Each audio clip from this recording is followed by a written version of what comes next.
What's up, everyone? It's Drake from the Heights. And I want to give my man a nice introduction today. So our guest today is a man who has overcame everything that has been thrown his way, one who has never taken his foot off the gas pedal, from being a dedicated father, a business owner, an entrepreneur, a social media presence, a leader, a teacher, and an inspiration, a straight-up go-getter. He's a living proof that hard work pays off and that family matters, and that staying solid through the grind in the mud will always get you to where you're meant to be. Some know him as Willie, some call him Dad, but to us, we all know him as the man, the myth, the legend, and also the owner of Platinum Noir, and that person is Pou Hayes, everyone.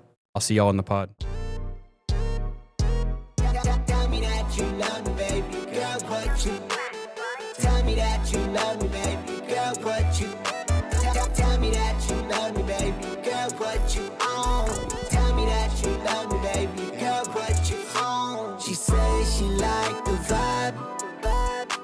She sees it in my eyes. She makes me feel so high. I'm flying through the sky. Wow. Yeah, that's a little much, but yeah. Yeah, it was just kind of like a, I made that one like it was 4:30 in the morning when I made that. Right. So yeah, it was definitely a really late night. It was kind of like kind of figuring out which one. Monroe helped me out with that, honestly. Okay. Yeah, he's one of my children. Yeah. So yeah, him and he was at work last night. He was working overnights now. Yeah, he was in here yesterday, actually. Oh, you got a haircut finally? Haircut. Yeah. So yeah, shout out to Monroe for helping me on that one. But yeah, obviously that was a little shaky, but obviously we're gonna get to it. Right. So how's everything been since I talked to you about a year ago? We kind of had a conversation about it, and you're kind of just like, you know what, I'll do it. Oh, on this, right? Yeah. It's all good, man. I'm always gonna. It's just me. I'm just gonna be real about whatever I do. Yeah. So. Yeah, so pretty much what I want to kind of get into is obviously, I want to start off one question. Yeah. This is the first question I want to start off. So obviously, you're Shaniqua's brother. Right. So that would mean you'd be my brother. So we share a sister. That is correct. Okay, because I was always wondering, because everyone that used to hit me up for haircuts, they'd be like, "Who do you get your haircut from?" I'd be like, "Oh, go see my uncle." So right. Matt Davis, kind of little short, stubby guy, has a super long beard. Right. Yeah, he hit me up. He was like, "Who?" I was like, "Who do you get your haircut from?" I was like, "Oh, go see my Uncle Pooh."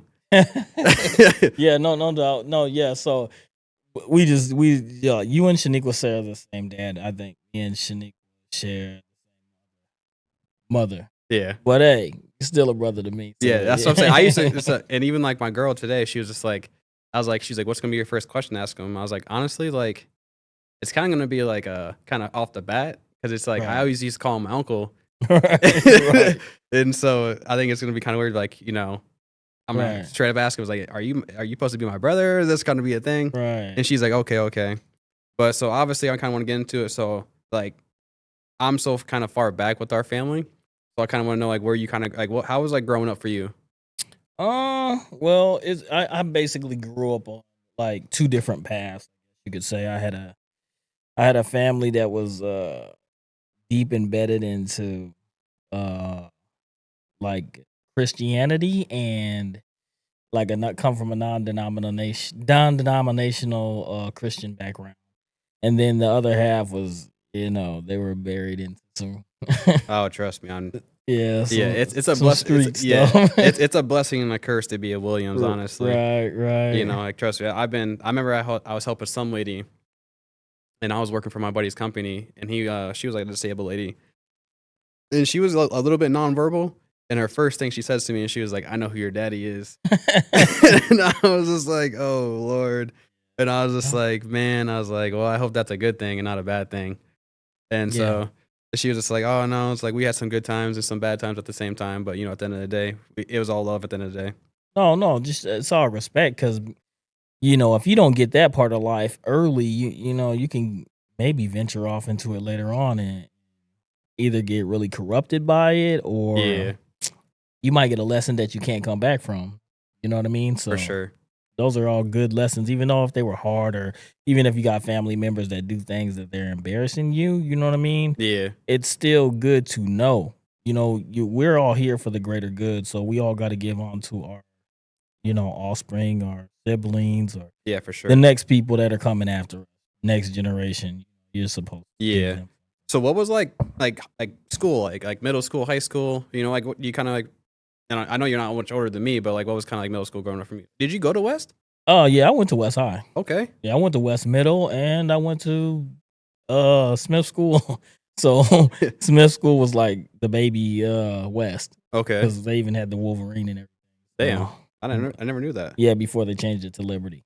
What was it like back, like, kind of during your time at school? People were still getting paddled. I just didn't get paddled because I kind of had a crazy mom. So no, she just was. She made. I think the principal at the time when I was going there, his name was Mr. Windenhouse. Okay. But I seen him paddle a couple of my friends. And Oh, he was getting you were getting patted at school? no, I didn't get paddled. But Oh shit. a couple of my buddies did. Mike Warden, you might know his son. He got paddled one time. Is Mike the super tall? No, the Mike's pretty short. Troy Warden is taller. It's his brother, but no, his son is God dang, I always call him Chuck, like grandpa. Is Thomas. Yeah, Thomas. Okay. But yeah, so anyway, when I was in elementary, they were like still paddling. I remember he got paddled and another kid got paddled. And my mom was like, nah, I don't want my kids being paddled because if anything goes wrong, I'll be the one to do the, punishment because she don't know where their mindset is. And at that time, there's a lot of different kind of parenting styles and stuff like that. Not so much parenting styles. That is true, but she just didn't want somebody having ulterior motives. Okay. You know what I mean? Yeah, I get you. So that was like, nah, if something goes down, then you can tell me what's going on. I'm gonna come up there and handle it. Yeah, that's the thing. It's like my little boy, he I don't know what was going through his mind or whatever, but he I don't know if he was just having a bad day or what it was, but he ended up like kind of like punching his teacher. And so it was kind of like one of those conversations. Right. And I was just like, man, like, of course, like I work for FedEx, and so like I'm on the road, and so obviously I'm getting this phone call like, oh, blah blah blah, like Kyrie did this, and I was like, man, like, what are we doing? Right. Like, what are we doing? And then you feel like it's a reflection of yourself or your Yeah. parenting right or whatever. I get that. I mean, kids are gonna do kid stuff. Yeah. You know what I mean? And And they're gonna act out when they're not and when they don't have their parents around. Yeah, and that's the kind I was just kind of like, man, I got that phone call, and I was just like, damn, dude, like, now I got to handle this. Now I got to kind of be the shithole parent to be like, dude, like, and obviously, like, you're a father too, so it's like you don't want to be that type of parent, or it's like, dude, Right. like, So I'm gonna tell you like this. I kind of went against the grain with this because I got severe ass whooping.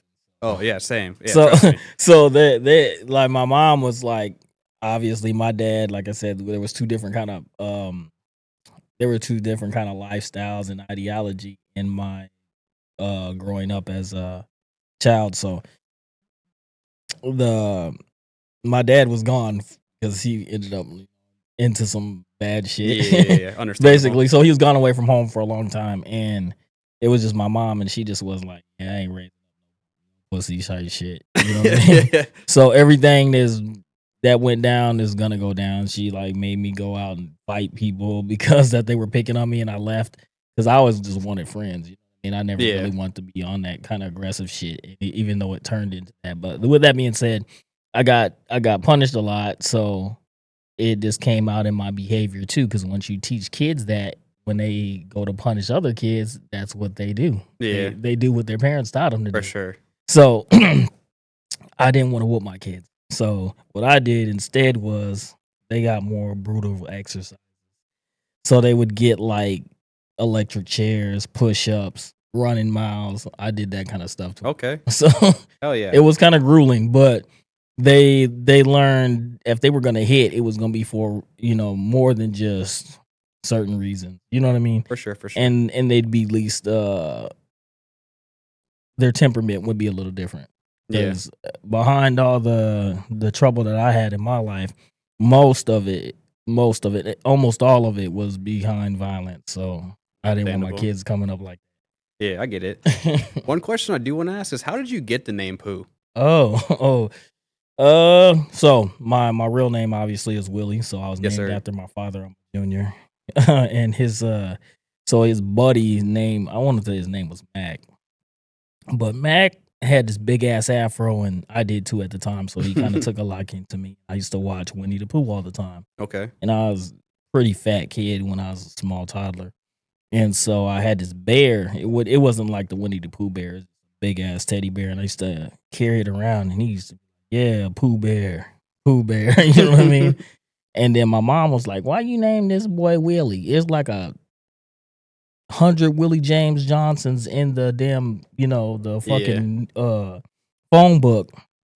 And then she's like, "No, I'm not calling him that. I'm just gonna call him Pooh." You know what I mean? And then it just kind of stuck. And teachers started calling me Pooh, and Oh, the teacher started calling you Pooh? Oh, yeah, in shit. school, like in high school. And then when I went to college, my instructor started calling me Pooh, and then it was, man, this shit it ain't going nowhere. So that's Yeah. just me. And then I just switched the spelling of it because the POH was just like, that seemed too childish. So I had to I make got it you. more like it was adult. So I just took the Pooh from like an Asian spelling. And then it was just what do you say, an acronym. I You know got what you. I mean? Yeah. Power of unity. Mm-hmm. So Yeah. So one thing is too is like, do people still call you Willie? Like, do some people out in this, like, obviously because you've been around. anybody that really doesn't know me calls really? me that, yeah. Or authority. But yeah, that's the only people that call me Willie. Like, it's on my Square app, so when people,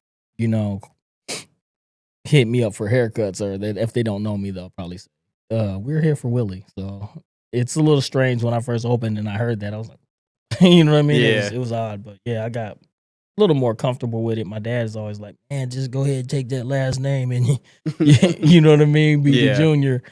But I just always just thought like, damn, that's not a name for where I came from. You know what I mean? It is because we're in America, but for my lineage or where our ancestor came from, that's not a name I would ever have. For sure. So I was like, and I don't know if I really wanted to keep the Willie. Yeah. Yeah. So one thing I want to get into is like, what was like life during your time, like growing up and stuff like that? Because obviously, like, we're starting to get into like you like probably because how old were you when you got the nickname? Oh man, I was small. Shit, I had to be like 5, 4. Oh, really? Yeah, I was in Arkansas then. I spent a brief time in Arkansas before I was, you know what I mean? My mom went to Arkansas, and I lived in Shirley Drive down there in Osceola, Arkansas for a while. Okay. But yeah, then we came back here. So yeah, I don't know. When we got back here, it was like more embedded into the church stuff, and I was with my grandparents for a long Okay. time. So what was like, I'm still getting like obviously like I've been away from like the Williams and everything like that. Right. So what was like the family like kind of growing up like? So, well, I mean, I know we kind of like separate families, but we're kind of like intimate with each right. other. So if we want to talk about the Williams, so your dad, and like when he came around, I was about, I want to say I was living in Omaha, Nebraska. Oh shit, really? Yeah, I was living in Omaha, Nebraska. When your dad and my mom started their little relationship, or it might have been spawned right before that, because I actually remember him being in church coming to see my mom when she, you know what I mean? Yeah. And there was like this big aroma of cologne, boom, and everybody looked That man back. still, yeah. Everybody looked back, and he was sauced up, smooth dude. So he come in, and he literally looked like Billy D. Williams, the actor off of what's his name, Han Solo's buddy, the dude on Star Wars, the character. He was yeah, the black guy. yeah, Oh yeah, I know what you're talking so about. he looked exactly like him, and everybody was like, "This dude," you know what I mean? But yeah. So when he came around, and then that was the first time I met him, and then he was seeing my mom for a while, and then I lived in Omaha, and then he was down there with us for a while. And I remember he was one of the first black guys to ever have a crotch rocket that I can remember. Oh, he had a crotch rocket? Yeah, him and Don Flemmerser were like the first people I remember ever having a black crotch rocket. So that made me want to like, oh man, I got to get a crotch rocket. I always wanted a motorcycle because my dad was like, I'm going to get you this dirt bike. And that shit never happened. But then I remember he took me on a ride when we were in Omaha. And it was weird because he had like a automatic one. And that was different back then. That's so far back. And that was way, way, way, way back. And anyway, he took me on a ride on it. That was cool. Him and my mom, I don't know, they did their little dating thing. For sure. Then I think I was in maybe 5th grade, 5th or 6th, and we were in Omaha. We lived off of like Ames, like right across the street from I want to say Fontenelle Park. So it's like once you get up, not across, right across, but more by like where the golf course part of it is. Mm-hmm. So you're up the street from there just a little bit, but Baker's was like kitty corner from where I lived at the time. So, and it was a lot of crazy shit going on out there, a lot of gang banging, people getting killed. You know what I mean? Is it in Omaha or This is in Omaha. Okay. This is in Omaha, yeah. So There's a lot of killings in Omaha going on right Hey, now. It's scary up there. even now, or but down there where so it is. then you got to think they had two major projects that were rivaling too. They had like Hilltop and they had Vietnam project. So yeah, and then I had a cousin that lived in actual Vietnam project, cousin Billy, and his mom and them. But yeah, man, fucking Omaha was wild, and then my grandparents wanted me to come home, and that was a like part of my whole life. They were always dragging me back to Sioux City, so I was never stable. Yeah. I was just everywhere. Constant- you know what I yeah. mean? Constantly, and then people like, "You from Sioux City?" And I'm like, "Man, I'm from the highway." I was just on the road all the time. Yeah. So I was there for a while, and then I don't know what happened between your dad and my mom, but I think they kind of separated for a little bit. Yeah. And I want to say I was in Des Moines. I was in Des Moines, Iowa. You've been everywhere. Pretty much. No, I was living in Des Moines, Iowa, either after that or right prior to that. It's just so much shit, all the stuff all the time, just going back and forth. But so I lived in Des Moines, Iowa, and I think they might have had separated for a while. She was dating another guy named what was the dude's name? That's crazy. Richard Miller. That was his name. Okay. We were out there, and then he ended up getting killed by a buddy of his. You know what I mean? They was in the streets doing some stuff, and that was just one of those bad situations that kind of happened. Yeah, she was real broke up about that. So we ended up coming back, and that I wasn't out that long. Maybe a year I was in Des Moines, but we came back shortly after that. Yeah. I lived on the east side and the south side, and there's two different areas in Des Moines. Yeah. What was kind of like your kind of fondest moment, like memories growing up that you kind of remember, like your best memories? Like, man, remember that stuff is like all a blur. It's like, man, I felt like one day I was 14, the next day I'm 47. But you're 47? Hell yeah. Really? Yeah. You don't look 47? Yeah. Fondest moments. That's crazy. There's like a lot that very good for me. I could say this is just no. Kind of put it up a little bit. Yeah. There you go. So, child, man. It kind of tilted down a little bit more on you. There you go. Yeah. I don't want to say anything too much. Well, there's moments You're good. that I'm not gonna say that they were fond moments. I could say they were breakthrough moments. Like I could say I had a breakthrough moment in spirituality as the age of 7. That was a fond moment for me, I guess. Yeah. So with that being said, like, you know, taking the Lord as my savior, that's one of the fond moments. Because that right there separated me from everything else. And I'm not trying to get all spiritual on anybody or anything like that.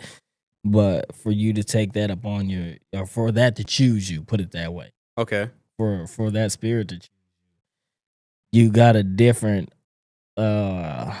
direction in life, I should say. And there's always going to be more things trying to twist you into certain directions. Yeah. So there's a ongoing war constantly. You know what I mean? And you could say it's your consciousness, whatever. Yeah. Deeper self. It's your older self. But yeah, that was a fond moment because I guess it was an awakening. Okay. I could say it like that. I respect but it. Yeah. Other than that, man, like friendships, you know what I mean? Yeah, I still love dudes till the day, even though there's a lot of difference. You don't have friends. You do, but you don't. Yeah. So, I had good buddies. Shoot, Mike Warden, Marty Plummer. These are dudes like my brothers. You know what I mean? For sure. Derek Franklin, shit. Chad Grant, Marco Gregory. There's all kind. Man, I don't even want. There's so many dudes that's like brothers to me. Pooh Cat.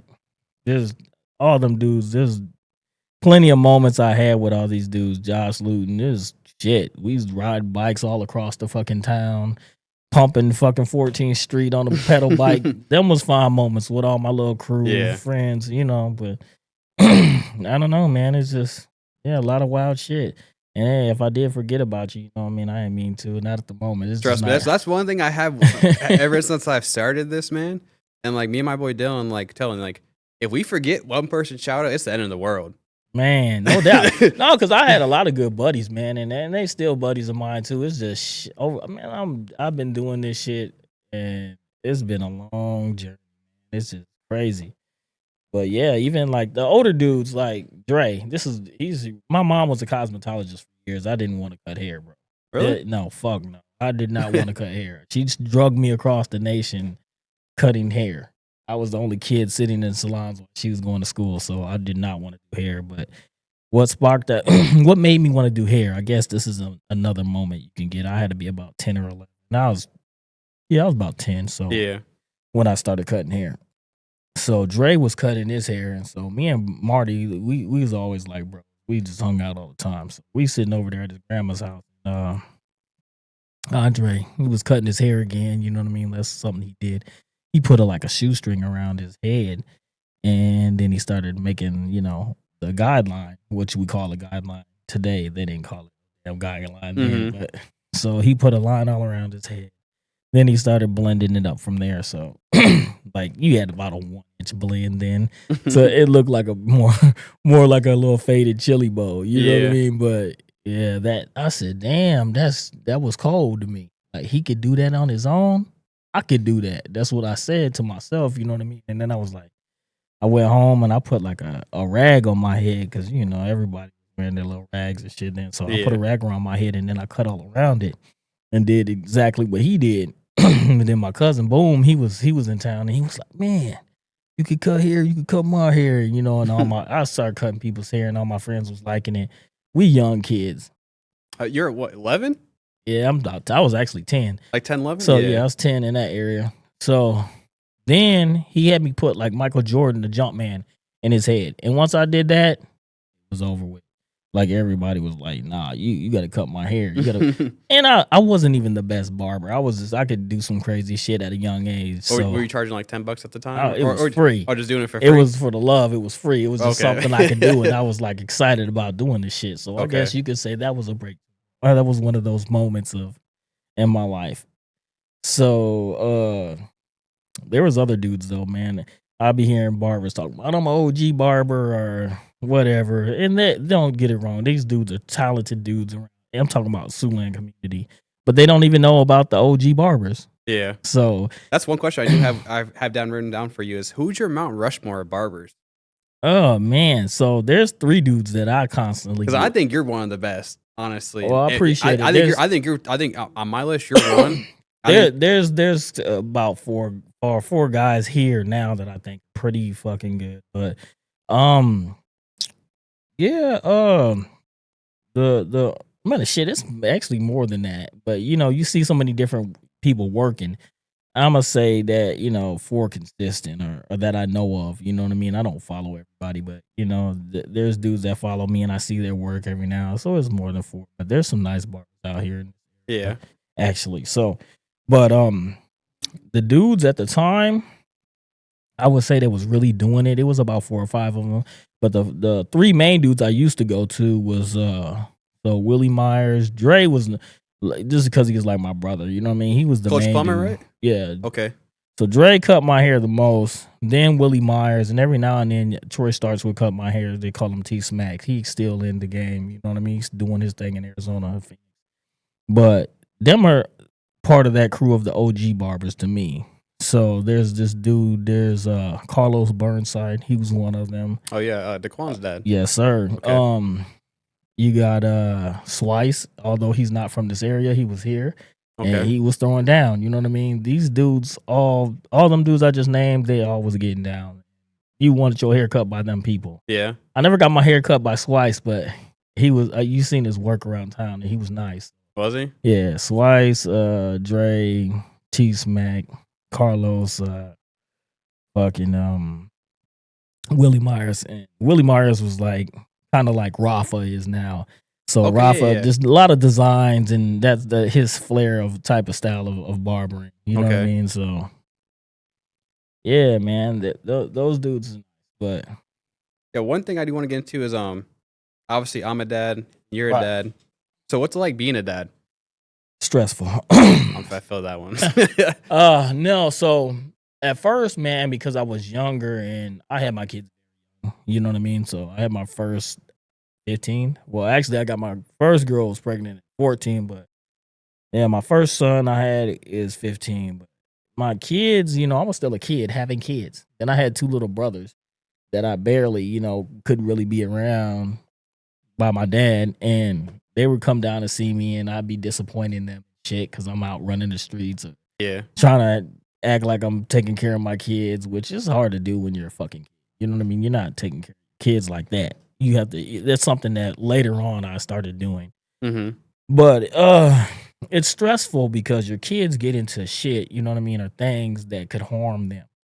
And you know that life is precious, you know what I mean? And if you've ever been through some real crazy stuff or seen somebody's life end, you know what I mean? You don't want that to happen to your kids. Yeah. So that kind of stuff's on your mind. You know what I mean? If you're out there doing some stupid stuff. Yeah, never. I can say this. I've never compromised anyone's life.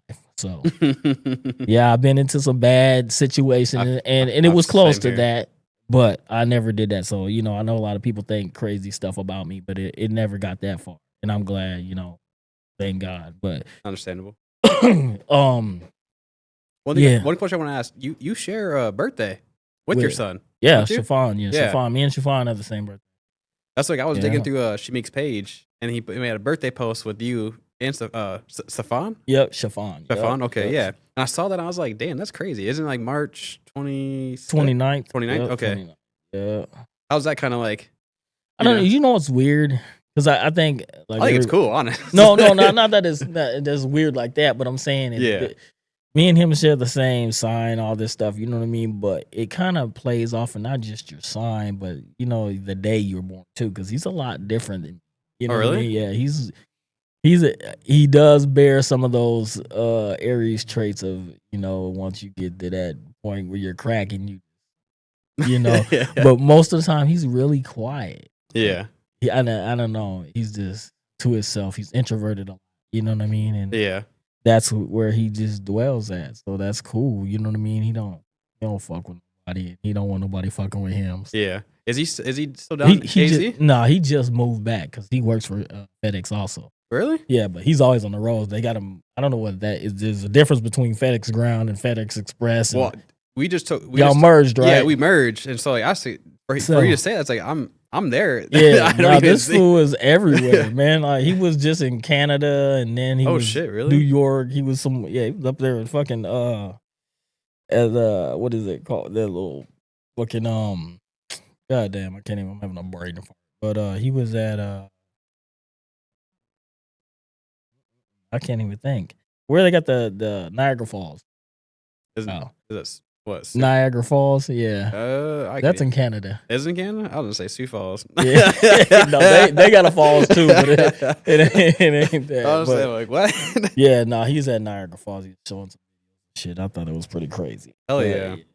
Because I remember me and Monroe gotten pretty close over the years, right. and then so I would always kind of check in like, oh, like obviously he's been close with Shamik and now them since growing up and everything like that. So it's like I remember because he was telling me he's like, yeah, he was working for FedEx. I was like, oh shit, because wasn't Shamik working for? No, it's your other boy. He was working for UPS. Yeah, he still Yeah, does. Sherrod, okay. he works for UPS.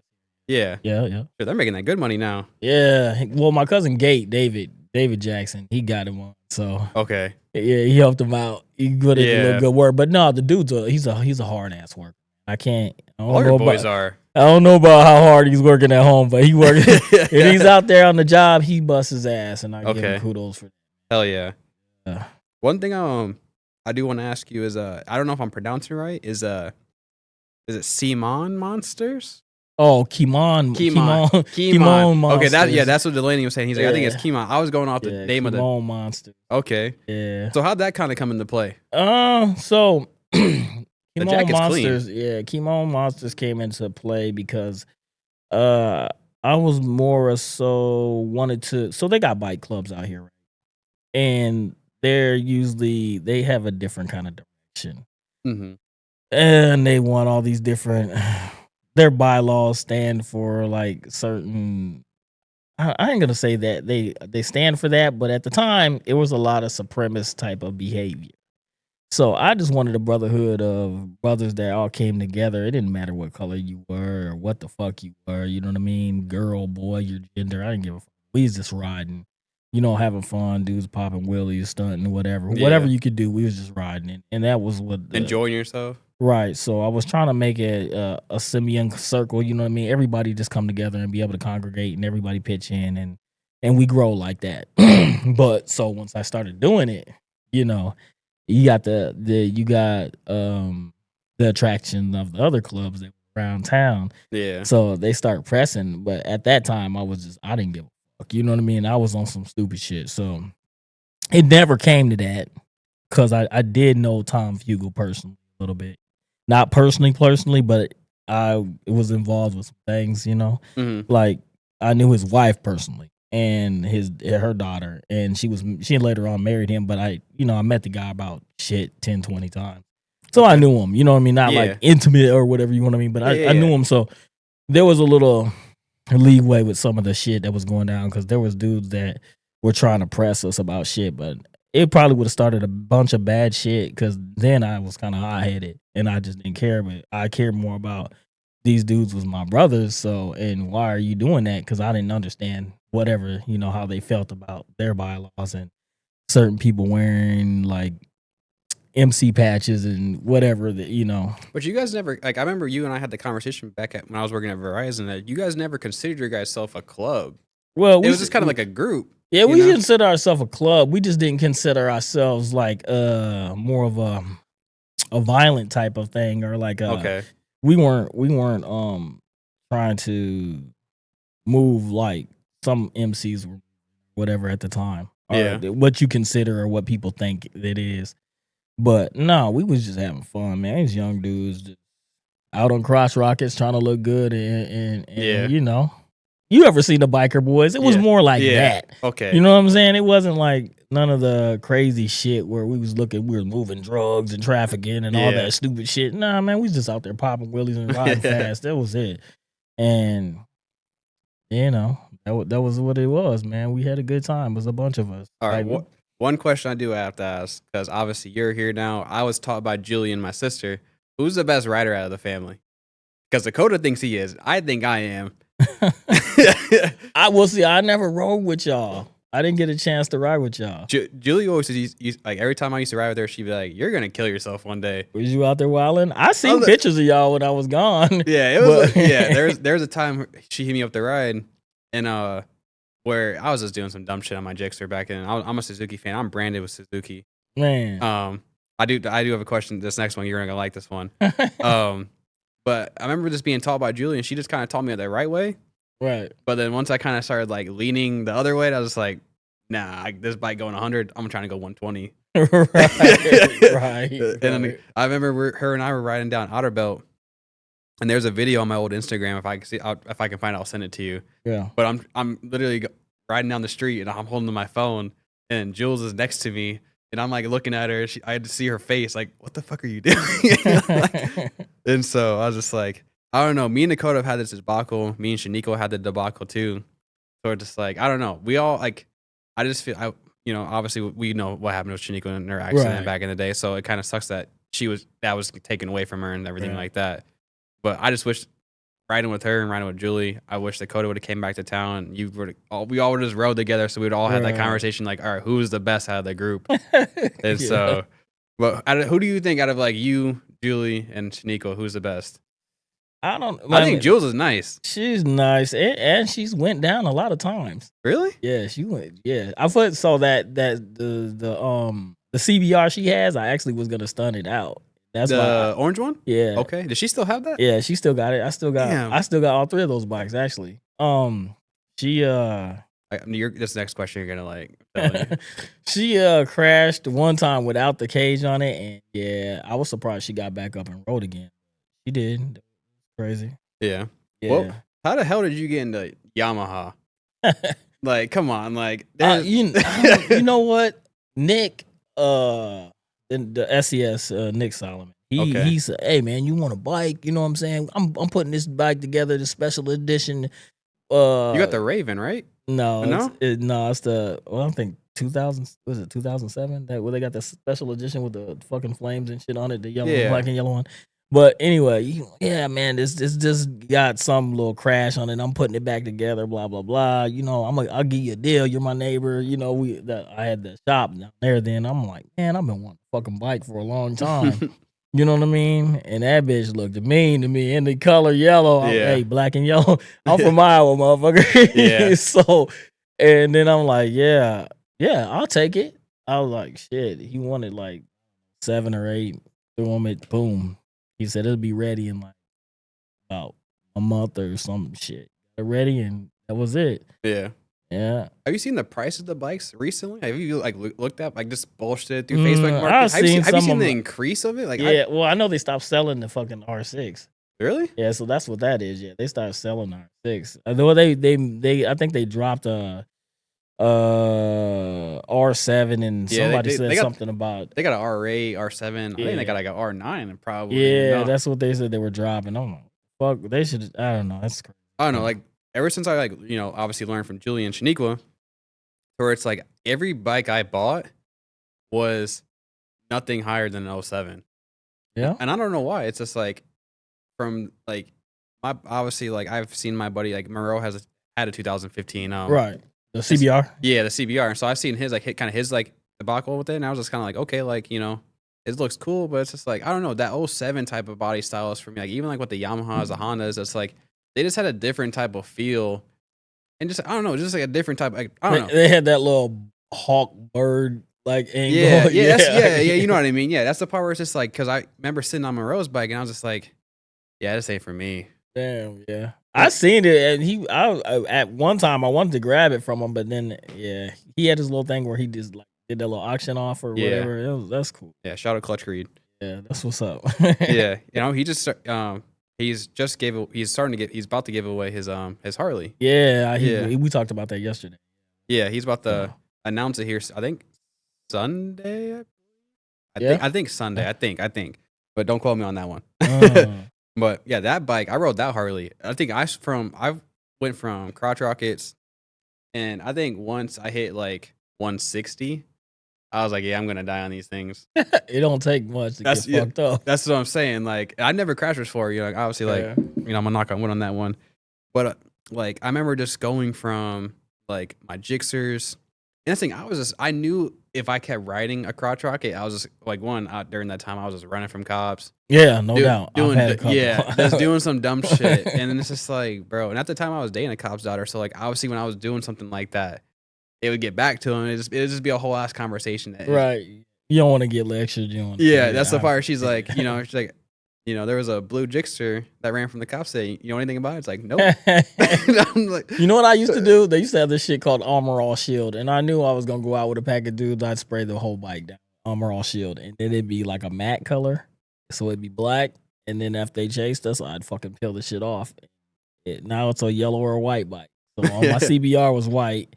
Okay. And me and Crash, we ran one time, and Seth Penny, man, we got loose on there. Yeah. But they chased us. And what was the fastest you ever went? Fuck. On a Yamaha, people say it won't do fucking 180. It will. I did 175 right over here. Really? Yeah. Were you scared? No, I wasn't scared. That's the thing. It's like once you hit that right. that 150 and you're just like coasting, man. And people are like, you're gonna kill yourself. It's like I'm kind of. I did everything that bike could do.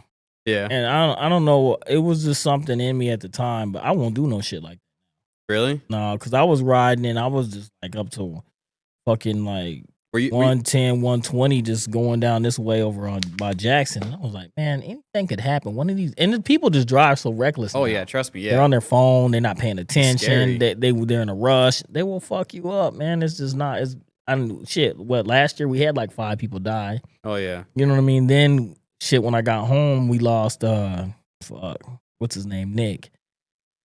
Oh man. And he had some hard times. Went to prison on stupid shit. That's crazy. He ended up he had like a R6. He died right out here. Coming up 29. I Damn. don't know what happened, but yeah, bike exploded, was on fire, everything out there. I don't know. Yeah, that's the thing. I just don't. Obviously, like we rode and we done the whole shebang.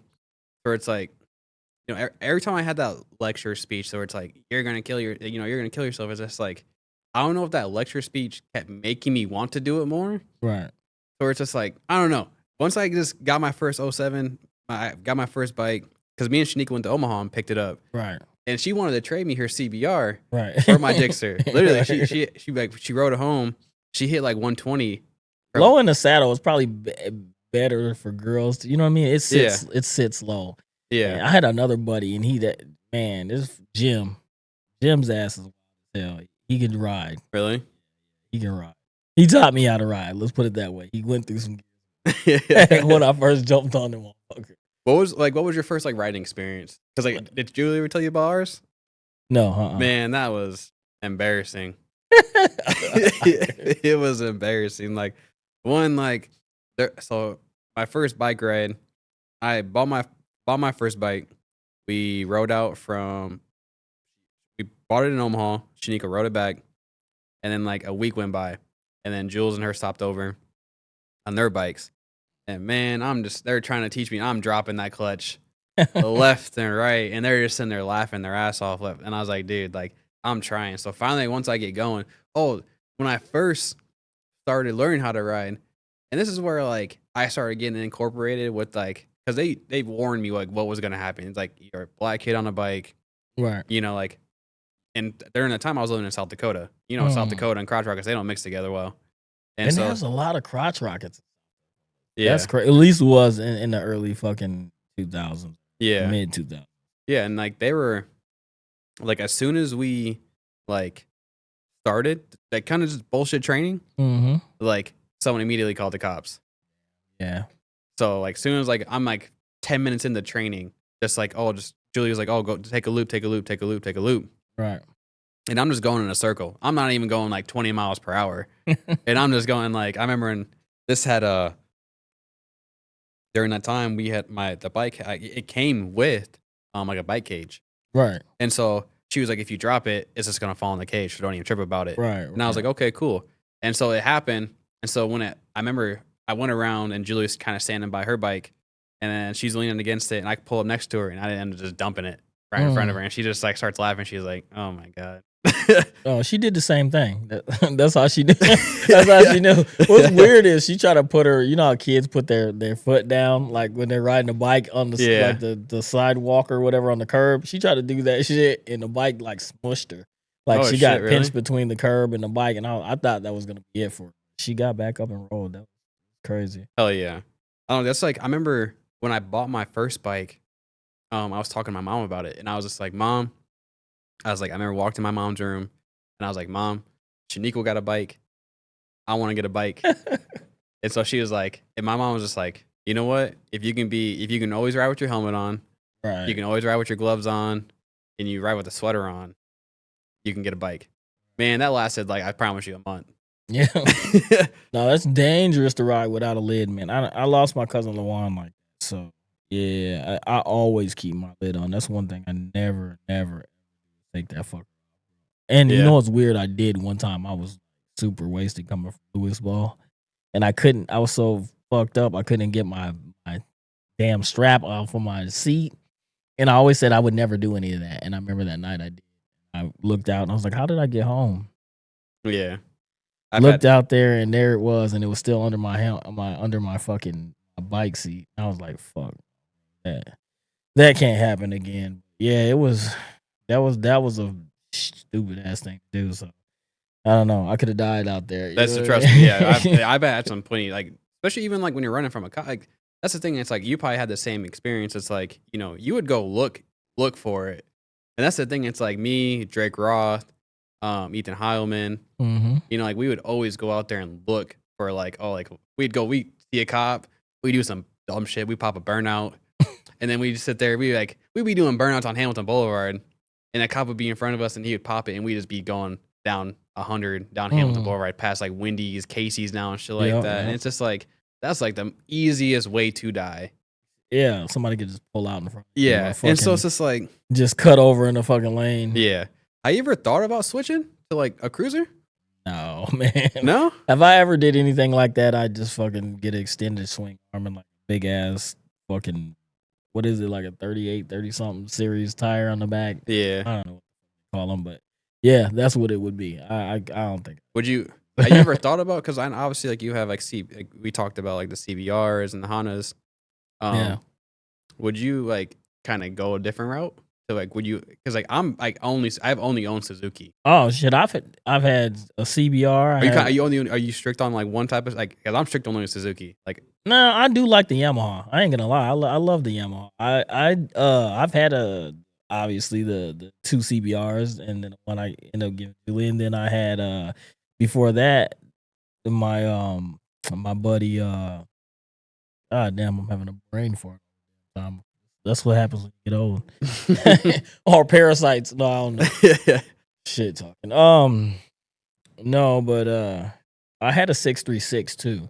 Okay. And I sold it, and I sold it to my buddy, and then he ended up getting rid of it, getting something I can't even remember what he had at the time. So I had a couple different. I just stuck with the Yamaha. Because it was my first bike. It's like. But that was your first bike? Yeah, that was my first bike. So it's like, to me, I kind of get these sentimental values to certain shit. Yeah, since it was my first bike, I just never got rid of it. That's me. I put it to the side. The same with my Civic. I've had that fucking Honda Civic forever. Was it the green one? No, I had a. Or was it the red one? The red one. I had a green Integra, but I didn't keep. Oh yeah, that was one. I had that green Integra. I had a black, another Honda Civic. I gave Shamik, and I don't know what the hell. He blew the motor. Well, it had like a B16A in it, and it got blown. Julie blew it, and then I got it. No, I never got that. I never got it fixed. I gave it to Shamik after that. He fixed it, and he ended up leaving it in somebody's damn yard or some shit. Damn, yeah, it's crazy. Would you obviously there was a saying that Shaniqua had. It was like it's either 600 or nothing or something like that. Did you create that? No. Because I was looking at like a 250, right? And then we went up to Omaha twice, right? We looked at a Hyosung, and we went there and looked at it, and she was just like, "If you don't get a damn 600."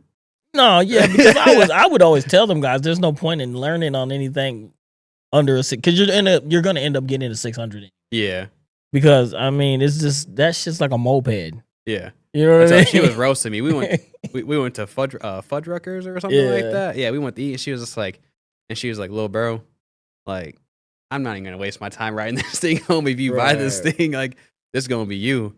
That's funny. And I was just like, damn, really? She's like, it's either 600 or nothing. Man. And I was just like, I don't know if that was like you're saying or Julie saying. That's something they probably put together, but I'd most definitely tell them, don't buy no damn fucking 250, because at the time a lot of people were getting 250s that they the Ninja had a 250 at that time, and it looked kind of cool, but it literally was a moped, bro. We got into my first run from the cops. There was a kid that was riding a 250. Everybody just shot out. You know what I mean? And I could hear him like we're way trying on the highway that crossed, or 75. Mm-hmm. We ran off of that area, and then we ended up down behind Mavericks or something. But I could still hear him like me, and I was like, he gets pulled over. Like, damn, they catch the slow dude. That's sad. I'm telling you, because like, man, like. I see every time someone asks me a question about like, oh, like what bike should I get? What bike should I get? I'm like, bro, just get a 600. Right. Would you recommend starting at a 600? Or would you think you should just go higher at that point? Because once you hit that, no, 600 is good. You get to get something like 1,000. Man, have you ever owned 1,000? I haven't even rolled, and I've sat on them, but I haven't even rolled 1,000. Really? But yeah, dude, that shit got a lot of fucking power. I know. Kuko had one, and he had that white and blue one. Right. Yeah, I was right. I had this when I had my Gixxer, and he pulled up to me on Burger King, and he was like, "Yo, we should swap bikes and just kind of see how it is."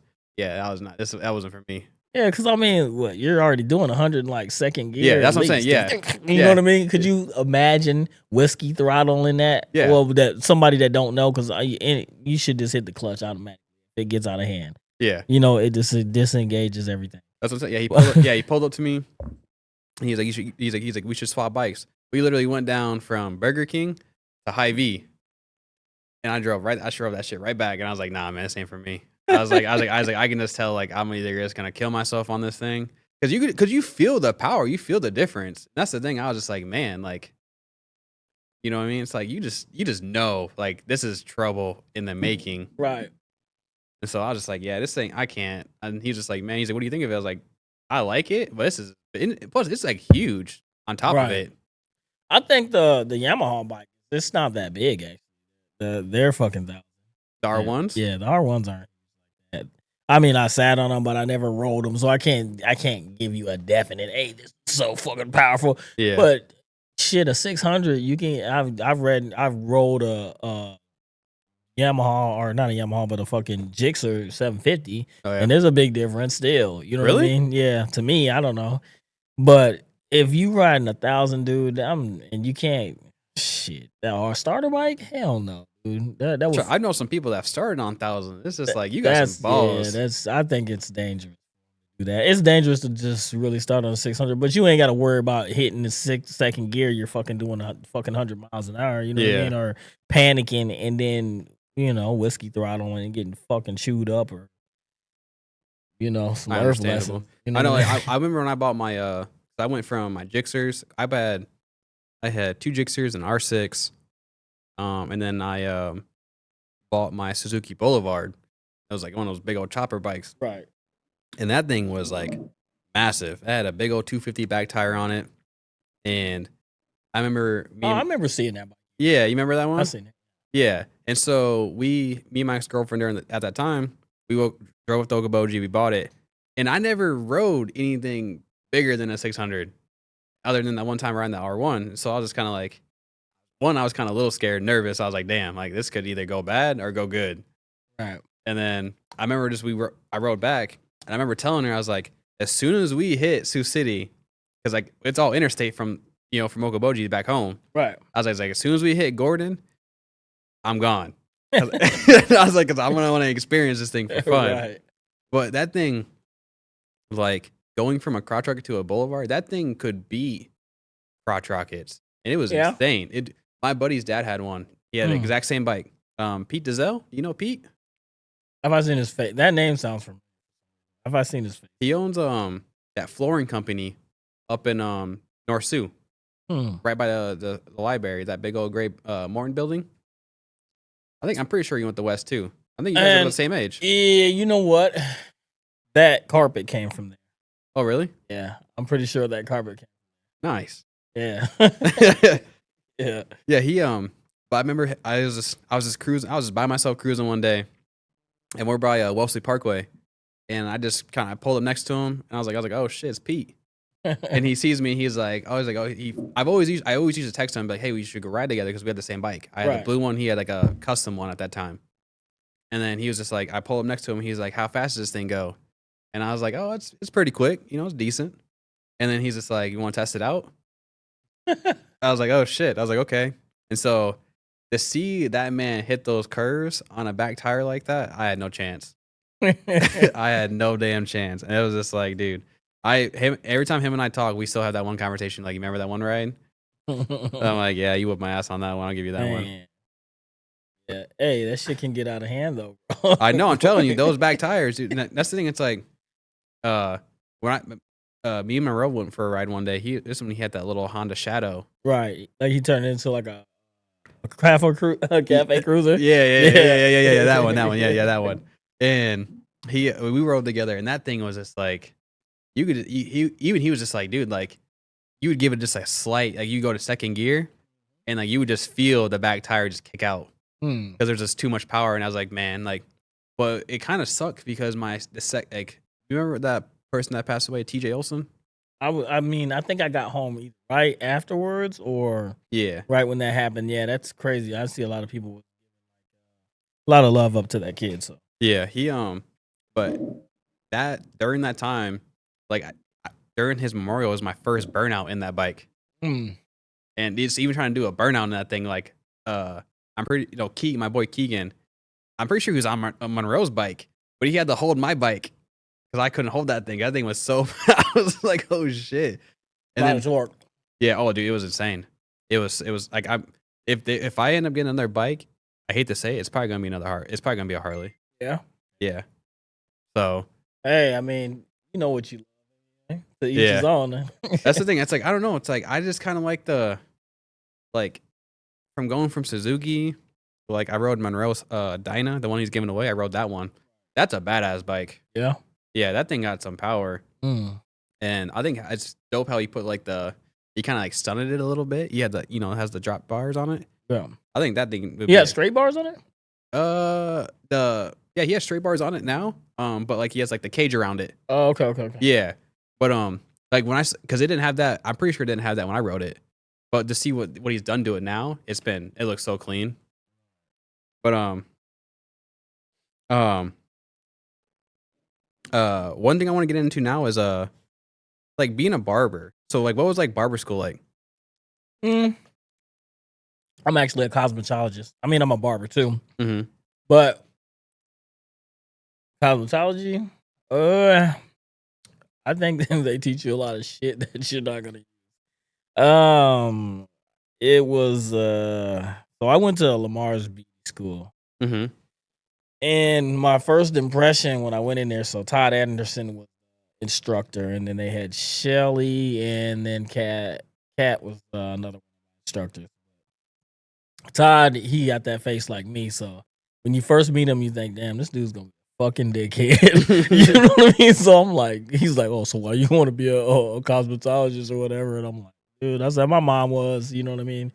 Whatever. And it's a private school. Or it was like a private type of thing. So it wasn't like the Iowa School of Beauty. Mm-hmm. And it was a big price difference. So I was like, man, 21,000 or 20,000 versus 8,000. Oh shit. Hell no. I'll drive back and forth to Lamar's for 14 months. For sure. So it was challenging at times because I was doing reason why I went that route first is because I wanted to be able to incorporate everything. And Yeah. at first I was like, yeah, I want to do some women's hair too. That would be cool. You know what I mean? It's Mhm. homage to my mom. But then like I was like, once I got here, I found out why I didn't want to do hair. Yeah. It takes a longer process, and then I get more money with doing what I do because I could probably knock it out in 10 to 30, 45 minutes. It just matters on the texture of hair or whatever. But anyway, back to like getting off track of a little bit. You're good. The schooling was fun for the most part. I think they like teach you the basics. So you're learning how to do all these You were roller already kind of at 10 sets. years old, so like you were kind of already Yeah, they advanced. they weren't teaching me nothing about that, like men's haircuts. Okay. So they were teaching me more about like the biology, I guess, your makeup, bone structure, and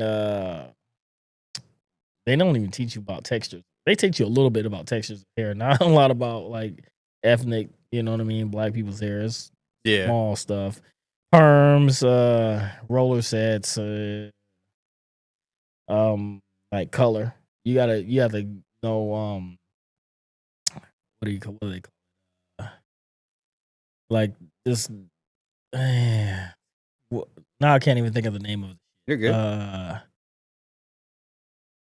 Like the basic formulas of color. You have to learn all this shit, how it mixes the color wheel, just like Yeah. if you had crayons and stuff, you know what I mean? This is basically how I could put it together, but color theory is what they call Okay. it. God damn, I can't even get You're good. You're good. Trust so me. this is a while ago to be thinking about all this stuff, but it was like grueling to go through to remember all this shit because you was over and over again, and you had to remember all these things that to me didn't mean anything to doing hair. I mean, like it didn't tie into hair, but now it does. You know what I mean? Because you have to be able to use certain kind of colors to make them mix, or certain things to make people's hair fall out. You know what I mean? People might have a reaction to certain stuff. You got to know all this kind of shit. You know what I mean? Because if you do something, I think even if you like moles, certain moles you can't cut on people's hair, they could like cause some kind of cancers. Oh, really? Yeah, it's just weird stuff in there that you would never know about. Oh, okay. But you need to know germs, all kind of science bull crap. But yeah, a lot of germs that you can pass, I guess. So, it was interesting, man. It was more than what I thought was gonna come with it. I guess you could say that. There was a lot of people that didn't look like me.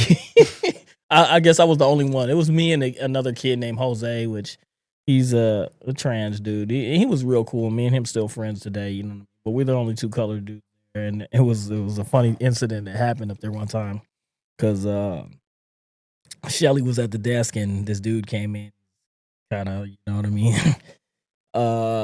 What could I say? He wasn't familiar with minorities that well. Understandable. So he's like especially up in the Mars, you know. Yeah, you know, they're kind of isolated, but even though they're not that far, but they're still kind of isolated. They kind of feel like they kind of like the little high power up there.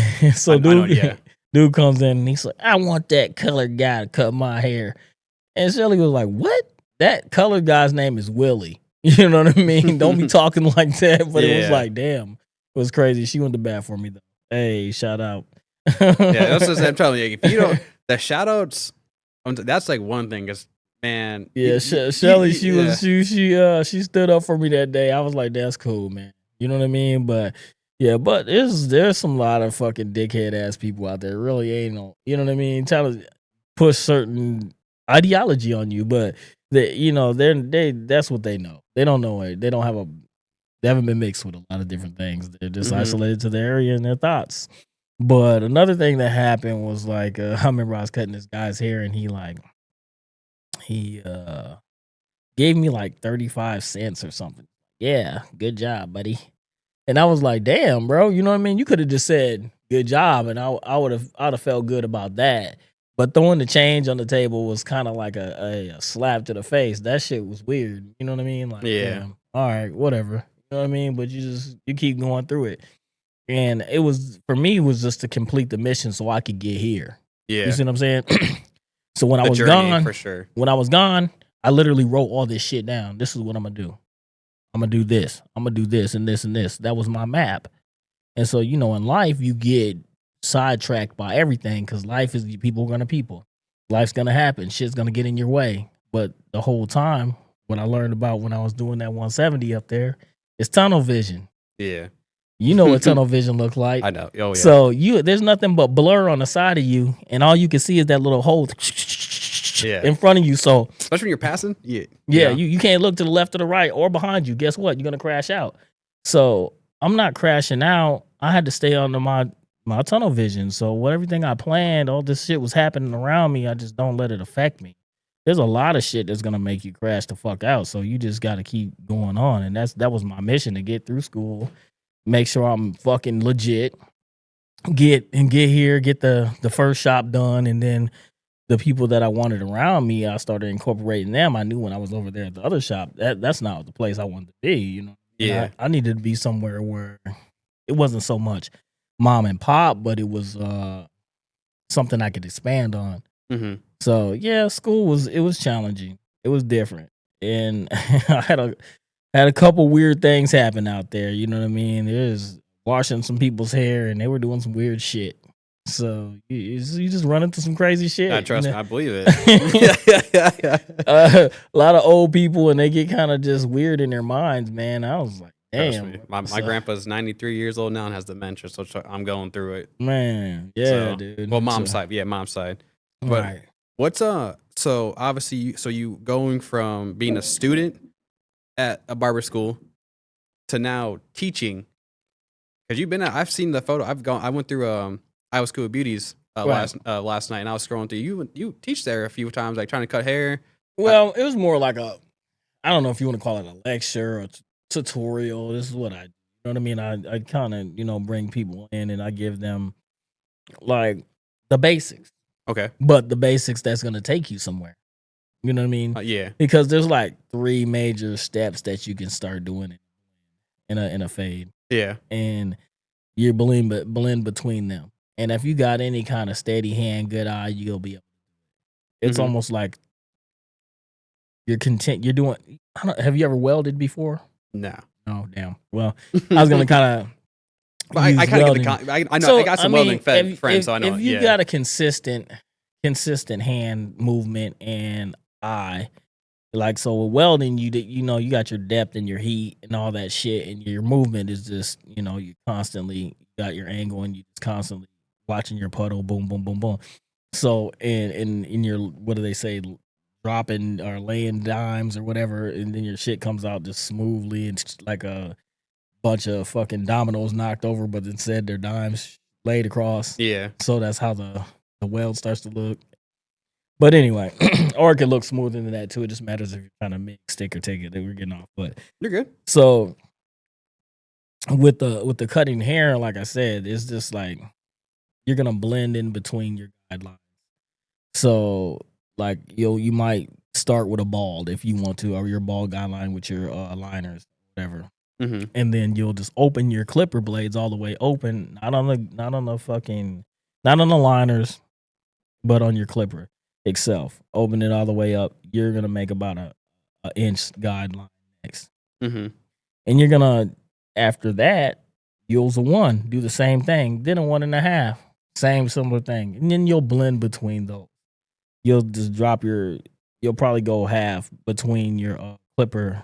So there's like 5 marks on it, but you'll on your switch on the side where it says open or close, and you'll drop the lever maybe like to the medium, so 2 clicks down. Some of them got 4. I wanted to say some of them got 5, but I'm pretty sure they got 5 clicks on it. But it's in the middle, so then you'll blend between the lines most of the time. Mm-hmm. Or you could get real tedious and do them all, but it just matters the balance that you got, because it's a haircut is an illusion. Yeah. So they're giving an illusion. It's everything isn't like it's perfect. It just looks perfect. If you can get it seamless, then it just looks perfect. Yeah. Josh is a very good barber. He's got some pretty seamless blends. Yeah, he's cold. So I'd say him for blending is one of the top barbers to me. Oh, really? Yeah. One question I want to get to is when did you know you were like cold? I was cold, like I never considered myself cold. I just consider myself I'm cool. You know what I'm saying? I've never been one of them dudes that I know that I'm good at what I'm doing and I'm confident and I can do anything. Yeah. A lot of barbers don't have that. A lot of barbers are fucking. They play like they got it, but they're very insecure about shit. And they throw. I don't know. I hate to say that, but there's good barbers and they still are insecure about their work. Oh, really? You know what I mean? So I mean, they might be good at one thing. Like I said, Josh is very good at blending. He might not be the best at something else. You know what I mean? Mm-hmm. Rafa's very good at designs and pretty good at blending too. You know what I mean? But he might be lacking somewhere else. Yeah. And same with me. You know what I mean? I might be lacking on some of my blendings. Okay. But I'm good at a lot of other things. And I fucking overall know a lot of shit. You know what I mean? Because I can incorporate everything I do. They're not cosmetologists and barbers. Although, they do have a master barber title. For sure. But doesn't mean you can do everything. Rafa's pretty well rounded doing some long hair. Yeah, I follow him on Snapchat. He's cold. I like his designs. He's nice. And when you got time to do designs, people don't know the time you put into it. It ain't like you just did it instantly. Not to take nothing from Rafa, but everything that you see has been prepped. Yeah. So I could sit there and prep a bunch of shit if I had time and do some crazy shit. That's not my thing anymore. I'm not one of the time is money. It is. And I was always booked out. So for me, the slowing down now, I need to utilize my time and then showcase a lot of my skills too. And so people will get to know because they didn't see my old shit. They only see what I do now. And it's like, I'm just like the old guy. but it is cool. I'm not fucked up about that. You know what I mean? Because I'm really But you've grown though from the years. nah. Hell yeah, man. It's cool with me to see all these dudes grow and fucking make something of themselves, and I'm always clapping for them. It's hard to see people not clapping back for you. You know what I mean? Oh, and trust me. honestly, I don't need the claps, but when it's genuine, I like genuineness. But there's a lot of people that you know when it's Yeah. it's not genuine. yeah, a lot of people just do shit for what do they call it? What is the word for crazy. Another brain fart, but You're good. flattery. Yeah, You know what I that's the mean? one. They try to flatter you about certain shit. Just like the conversation we had before this. Yeah. We're gonna get into that. Yeah, so it's just the shit is crazy to me. Like, damn, you know what I mean? Just being genuine and be cool about shit. Like, and every barber gets burned and they go through shit. I seen some shit today on one of the barbers that I'm talking about, and it wasn't the nicest, but I've been there too. I'm like, Yeah. damn, that's crazy. He must have been tired, or he got, he's getting burnt. But you're not always gonna put out good work. And then there's barbers that only just showcase their good shit. Yeah. You know what I mean? These people ain't flawless. They're just acting like they are. Or you got a lot of paint on some shit. You know what I mean? You're airbrushing it. You're doing all kind of shit, but that's for your advertisement. And there's nothing wrong with doing any of that. You know what I mean? I might not choose to do that, and I show a lot of my bad work. I don't give a fuck. You know what I mean? I'm just gonna show you what I do. Yeah, for sure. Now I can, man. I'm not gonna try to fuck up, but I just show what this is what I did. You know what I mean today, Yeah. and it is what it is. Could I have finessed it a different way? Hell yeah. You know what I mean? But I think I posted something the other day. It was a decent blend on the side, but there was other things going on natural for the guy himself. He was kind of losing some hair, but buddy, I think somebody on TikTok said some crazy shit. That's the social media game is crazy. I had to laugh at it. I was like, yo, you know what I'm saying? I was like, you could come see me because it really looks like you need a haircut. You know what I mean? Me either. and said, you must got a lot of time on your fucking hands because otherwise you wouldn't be on here trolling. Yeah, you know what I mean? And he just didn't respond back to it. But that's the thing. They'll always comment. They won't respond back. Yeah, it's fun. A lot of insecure bullshit people be doing. They want to step on somebody else so they can feel good about themselves, and a lot of people do that. I'm like, damn, bro, there's no need for it. If you ain't got something good to say, just don't say shit. Yeah, you know what I mean. That's how I feel about it. Like there be times that I check myself. Like I was gonna say some slimy shit. Like there's a lot of dudes out here just faking, for instance. So you get and it is just my perspective. Because I'm from the old school, so yeah, I wouldn't put a lot of what could I say? A lot of hype be going into shit. Like they'll be fucking having all these crazy numbers, but their cuts are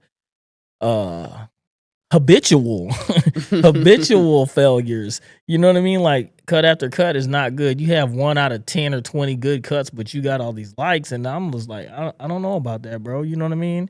There's nothing wrong with your hustle. That I love it. You got a good hustle, but your cuts aren't producing those numbers. There's just no fucking way.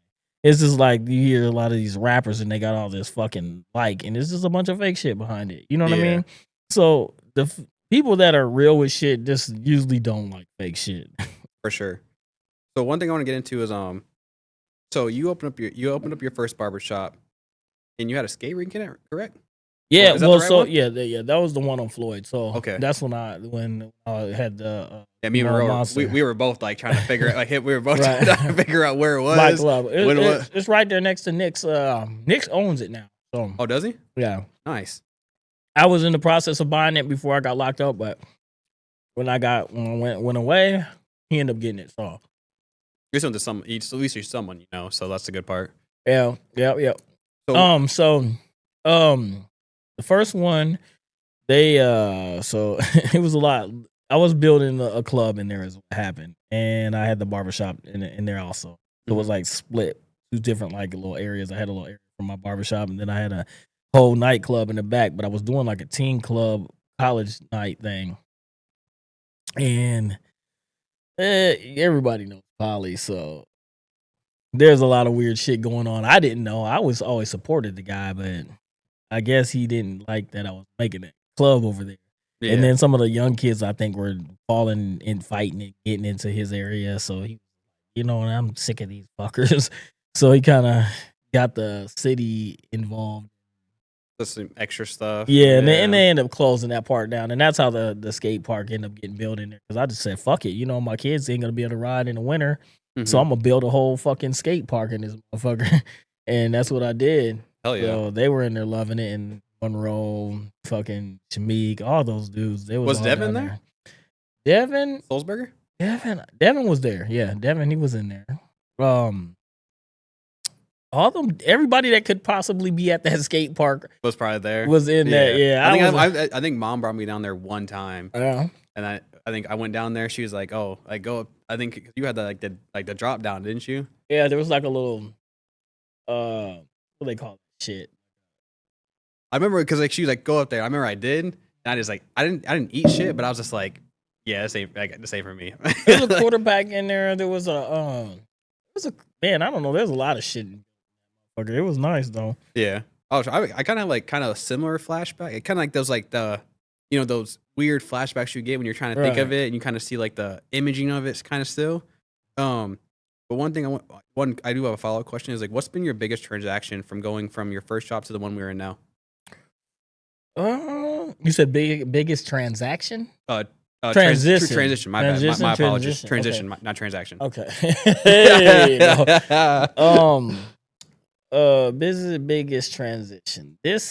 So I'm pretty sure I don't know, anybody from the West Side is probably familiar with Sam's Mini Mart?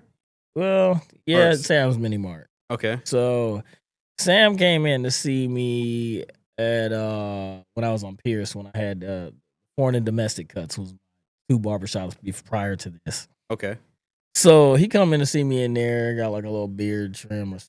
He was like, "Look, man, I got a place over here. You know what I mean? There ain't nobody renting that place out. It's been open for like 2 years.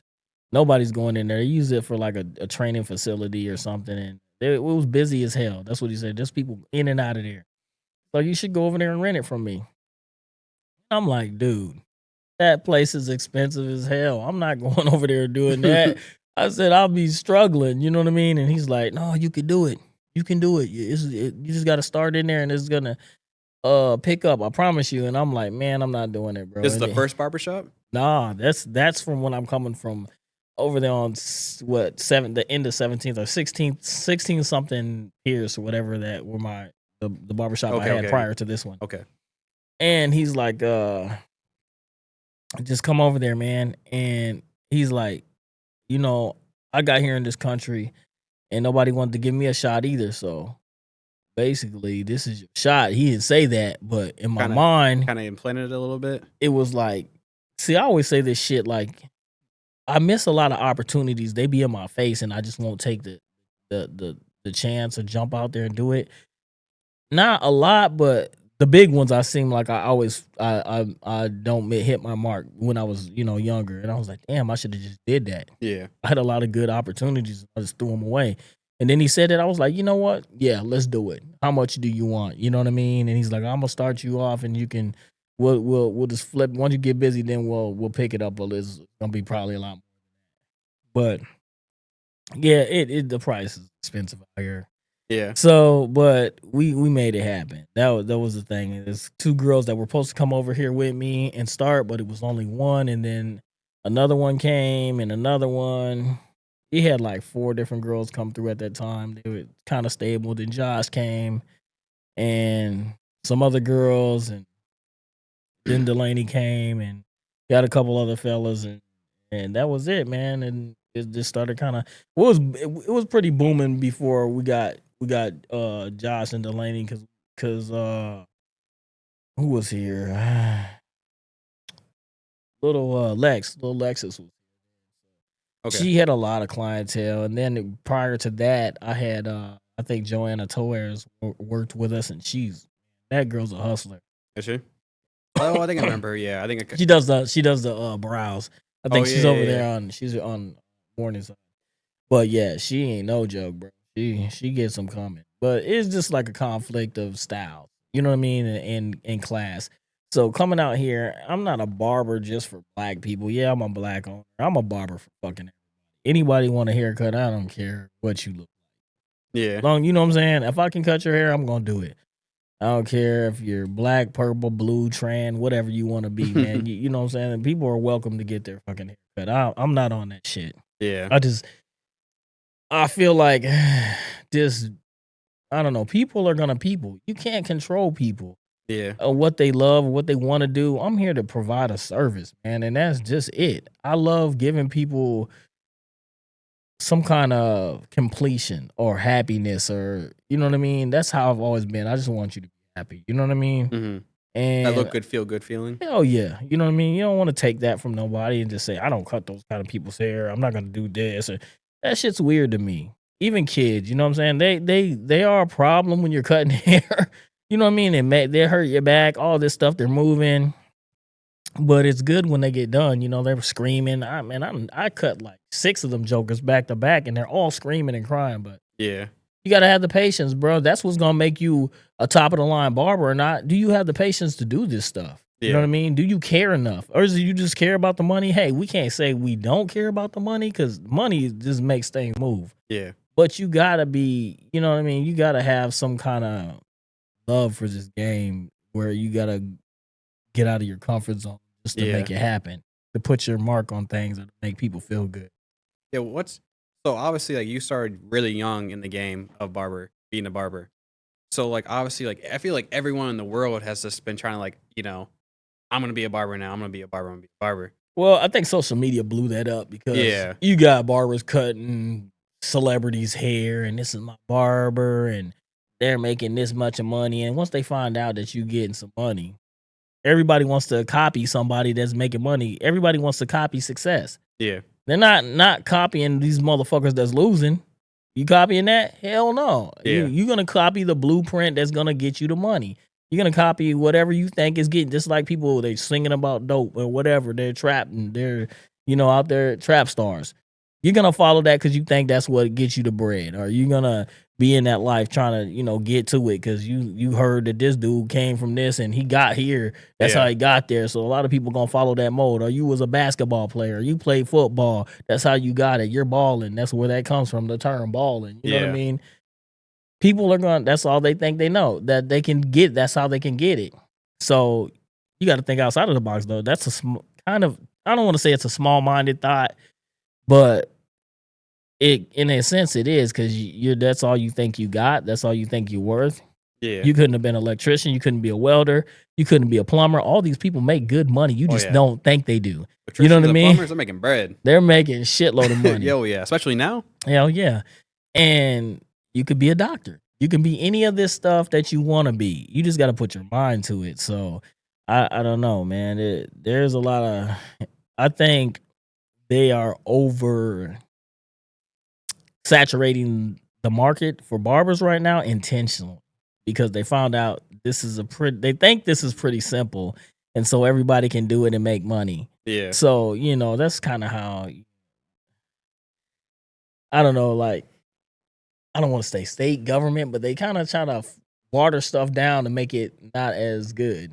You know what I mean? So then people don't pay as much. You got all these damn barbers out here that trying to get this bag, and then they start getting desperate and lowering their prices. I'm cutting for $20. You know what I mean? And you make the skill worth nothing. You know what I mean? Because you want to cut for $20. That's, to me, I mean, I guess you can do that. You know what I mean? To each his own. But I think that's kind of slimy, and it messes up the hustle for everybody else. You know what I mean? Because you got people at Great Clips charging $30 to fuck somebody's head up. Sure, yeah. You know what I mean? They don't even know how to cut ethnic hair. That's terrible. And I've seen, yeah. You know, this is how you know you fucked up. yeah. When you come in and you got hair like me or yours, and they spray some water in it. What you gonna do with that on this spongy type of hair? You just gonna spray some water on it? Let me start cutting with the scissors? Oh man, that's crazy. They don't even teach. These people they actually got licensed. They did their 2,100 hours and they don't even know what to fucking do with your hair. That's terrible, man. I offer a class for them to train. You know what I mean? Oh, sure you do? Yeah, I mean, it's not a class like But where still. you're getting a tutorial, basically. You're going to get the basics. I'm going to show you how to do this shit. You know what I Yeah. mean? But they're but getting taught by you, that's probably, they're just the people that do know. Yeah, but see, a lot of people don't know me no more because I've been gone for a long time, and when I came back, I wasn't really in the streets like I was before. So yeah, it's like I'm old enough to know better, so I don't get out there because there's things when you get out there and you've had a lifestyle like me that trigger you, and I still have certain beliefs, and you hear people trying to throw salt or dirt or miss fucking bullshit about your name or your character because people do that so they can bring you down so they can stand on you. You might have something that you don't know that naturally comes from you. Mm-hmm. You know what I mean? But they want it. So they'll do anything to assault your character so they can look good in front of somebody, and then now the whole fucking city, this small ass town starts they gossiping, and people that don't hear your side of the story and then they fucking believe some shit, they ain't got nothing good for you anyway. But for sure, that kind of shit kind of fucks up what you're trying to do. You know what I mean? yeah. But anyway, getting back to saying like these people don't know me like that. You know what I mean? As whatever, I've been cutting since whatever. They have no inclination of who I am. But that's part of my marketing too. You know, I got to get the people to know me, to bring them in. But I've been so busy, I haven't been able to just really get out there like that. You know what I mean? Anymore. And then I lost my damn license through the child support shit. So I really can't be moving around like that. Before I could get out and socialize with people. Yeah. And like I said, we have a marketing platform, so I could do it. Now it's just about getting the time, and lately, this last month been slow for me, so I've been able to have the time to do things like that, you know, but I've been more so studying on business, not as in business as this business, but as business structures. So you always got to be ready to step up the next level. You know what I mean? Because this shit could be forever, but it ain't forever for me. Once I get to a certain status of things with this barbering, I'm gonna isolate myself and clients to that, and then I'm gonna be doing more business stuff. You know what I mean? That's gonna really generate me some money in my family, you know, generational wealth. Oh, for sure. That's what you want. You know what I mean? We are all working for time, so you don't want to be lacking on that because time waits for no one, right? Oh no. But yeah, so if any of those girls really wanted to learn anything, and most of them, their egos are in the way, they know how to cut and shit from this dude. Yeah. You know what I mean? That's the kind of mentality I've ran into. You know what I mean?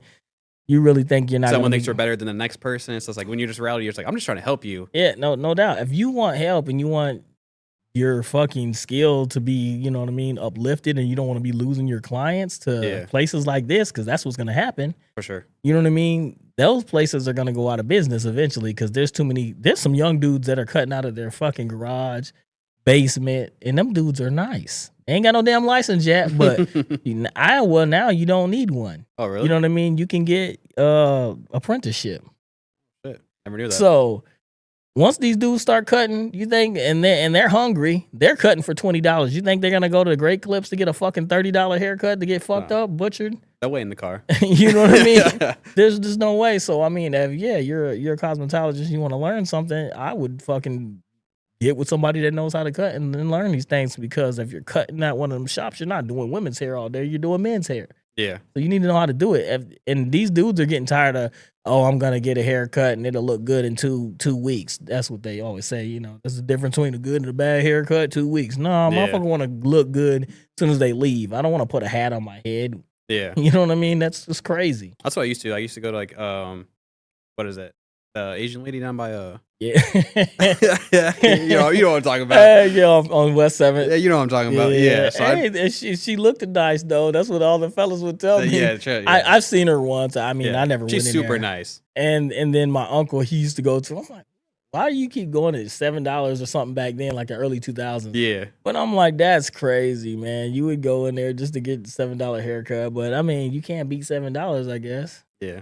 10 or whatever the hell. But yeah, everyone slides her that extra 10. You know how it goes.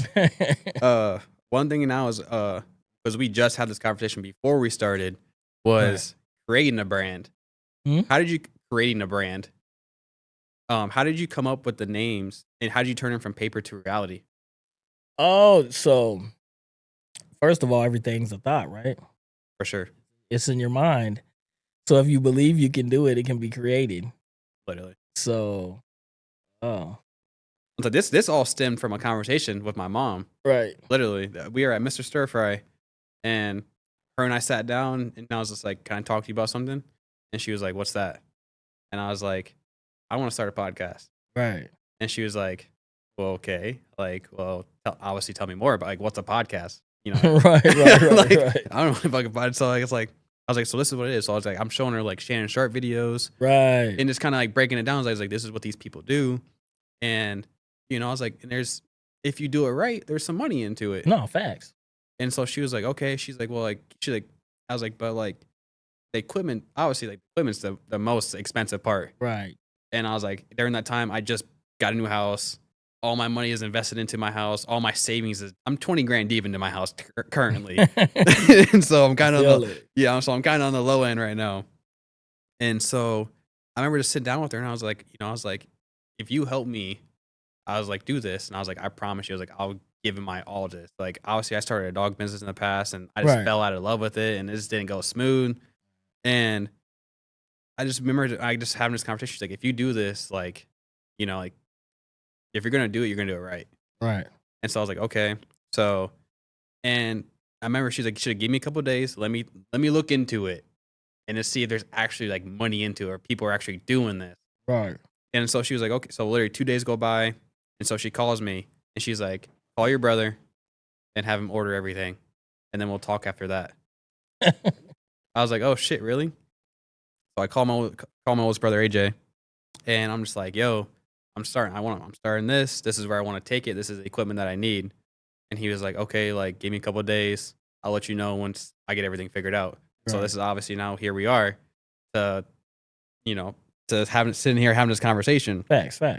So you started in your mind though. You knew you wanted it. It was a passion. You wanted to draw that into your into reality. Yeah. So that's where it starts in the mind. If you believe that it can be done, it will be done. We can't get up and say, I'm going to turn this damn light off if we don't believe we can do it, right? So, hey, that's where it starts. So, in my mind, it started there. I like I told you in the beginning, I never wanted to be a cosmetologist or a barber. But once I had a passion for it, I was just sitting down and I just started writing something down. I was like, this is what I'm gonna do when I get out. It's gonna take me. It's weird because I said it's gonna take me a year in my first shop. Okay. And then I'm gonna get my next shop, and that's gonna, push me further. I'm gonna sell the clothes and shoes, but I had the clothes and shoes in actually, like, how they do the Sprinter vans. Yeah. And I'm gonna go around and I'm just gonna hustle the clothes and shoes like that out of the Sprinter van because everybody don't want to always just go to the mall. I was thinking that I could just be pulling up in like the park or something and showing this stuff off and having like a little cool, real nice, luxurious van. Mm-hmm. One of them Sprinter ones, and I could do my barber thing maybe that later, get one to do that. But I was like, I'm gonna do that. I'm gonna do my own clothes. I'm gonna do shoes, and I just wrote it all down. And then I started, well, this person I know they do hair. I'm going to ask them to join the team. And it's weird because 2 of the people that I wrote down, they literally work with me. You know what I mean? So, nice. So I was like, one of them, she stopped working because she was like, the money wasn't flowing the way she wanted it to. And then I think she came from she came from great clips. But she had a lot of stuff going on and with her significant other. Mm-hmm. And then there's like, the mixing of the styles, people were uncomfortable coming up there on Pierce. It was kind of bad area. That's why I really came out here because I was like, it's the time to move because that area is not what I'm trying to represent. I want more of a classier spot. Yeah, professional. You know what I mean? Yeah. And no, not just professional. I want you to come and get an experience. Okay. You know what I mean? That a little more. So it was more of that, but it kind of went from like, we had some really, I don't know. When I first came here, we had like a certain class of people came in here that were kind of snobby. You know what I mean? Like, I was like, ooh, that's kind of ugly. You know what I mean? Yeah. Like they just had their nose in the air. I was like, I don't know, man. That's not really what I want to represent. I do want these kind of clients. I want them to be comfortable here and I want them to enjoy it, but I don't want them to be acting like that, but you can't control the way people behave or what they look at you at. You know what I mean? Yeah. And a lot of them, they just didn't look probably at me that way because they was like, you know what I mean? Mm-hmm. Maybe I should have came with a more of a dressed up style. that made them a little more comfortable. But I just knew that everybody wasn't gonna be able to wear something super dressy. The girls did, but the dudes, I knew there was gonna be a problem, so I just always just wore black because it looked more classy and just Yeah. you're looking slick that way. Not so much because when you're taught in school, they say dress the part. You know what I mean? Because if you want people to come in and do business with you, you can't be sloppy. You know what I mean? You just can't. Yeah. Can't be in slides. You're not supposed to be wearing any of that stuff. You're not supposed to even wear open-soled sandals. Oh, really? No. But some of the girls do. But yeah, you want to dress the part all the time because so when you come in to get cut by a dude, this dude is smooth. You know what I mean? I want to look something like how you looking, bruh. Yeah. You know what I mean? I'm not gonna come in and be like, damn, that's my barber. No, you know what I mean? Yeah. And this is what they're teaching you in school though. And then it's become, and if you talk to any barbers that are barbering, most of them are gonna tell you that. It's just that's one of the things, you know what I mean? And I know I've been having, even with like Delaney and Josh, they kind of more relaxed barbers. For sure. They like to have their little jammies on type shit. And it was always a struggle with, when they both worked here. Josh he came around, you know what I mean, with it, and Delaney, it took his ass about a year. It was just like constant head crashing, but that's what you gotta do in order to get, you know what I mean, to that grow. level. Yeah. And a lot of them just they didn't understand etiquette. And you gotta have a barber etiquette. You gotta have what they call decorum. Mm-hmm. If you don't have any of these things, then it's chaos. Yeah. You have to have rules if you want to scale up. Yeah. You can't just not have rules. It can't be that I'm on the corner barbershop shit we are used to, but that's not what I want. I want something that's gonna go farther and it's for everybody and it's classy. You know what I'm saying? Yeah. I just don't want no super hood ass shit. I don't mind servicing them folks because that's where I came from. Mm-hmm.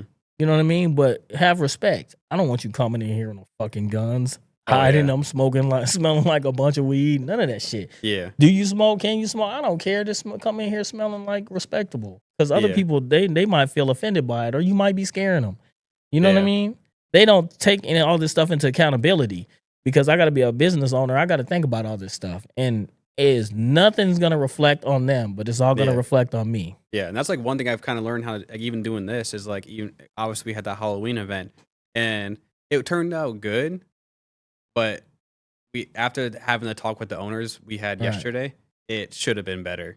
Okay. And that's obviously like on our part, and so that's the part where she's just like, the reason why, because now we get to record at Pearl's, right? And so what she said to me, she was like, the reason why I'm harping on you right now is because I know you can be better. Right. And she's like, I'm upset because, like, one, when you're in here, you're representing us. Right. And your guys' self. And so, like, that's where it kind of hurt her. And that's the part where it really affected me. Because it's like, that's why I was like, okay, like, I affected her business. I didn't affect her business, but like, I affected the image. Right. And so that's the part where I was just like, fuck, man. Like, me and my girl was just like, she was like, Drake, it's okay. But I told her, I was like, it's not okay. It's like, it's not. It's like, it's like, I hurt this person when she's giving me every opportunity to grow. Facts. And it's just like, I didn't want to do that. And obviously my co-host didn't want to do that. But obviously we had different mindsets that night. It's just a learning lesson. Yeah. And that's the part you know what I mean? And when you go through, you could take it hard. And that's good because it affected you because that's genuine. Trust me, I went home. I was beat up about it. That's a genuine. That's the reason why I went home. I was up till like 5 a.m. working on your stuff. That's the reason. Like, I was like, I want to come in here and give Pou the best experience I can possibly give him. Right. No, I appreciate it. Because even like I'm telling her, just hearing those words, it's like, like, I know you guys can be better. Right. And that's the reason why we let you guys record on Pearls. That's the reason why we guys let you come here and have that, that different scenery. And I was like, this is the reason why we want you guys, because we see the growth in it. Right. But it's just like, if you don't want to take it that next level, then what are we doing? And I remember I was just sitting at the bar and I was just kind of like, my head, just like a little kid, your head down. You're just like, damn, dude, like, I really hurt this person. Yeah, no, but that if you care about something, that's how you're going to feel. Yeah. Like, I care about a lot of shit, you know what I mean? And it makes me emotional. Because the people like, your voice is cracking. No, nigga, it's not cracking because I'm terrified. I'm emotional because I give a fuck. Yeah. You know what I mean? And I'm the type of person that I'll take my clothes off my back as cold if it was gonna warm your ass up. You know what I Yeah. mean? And when people like do, because it's not like it's a self defense for a lot of people.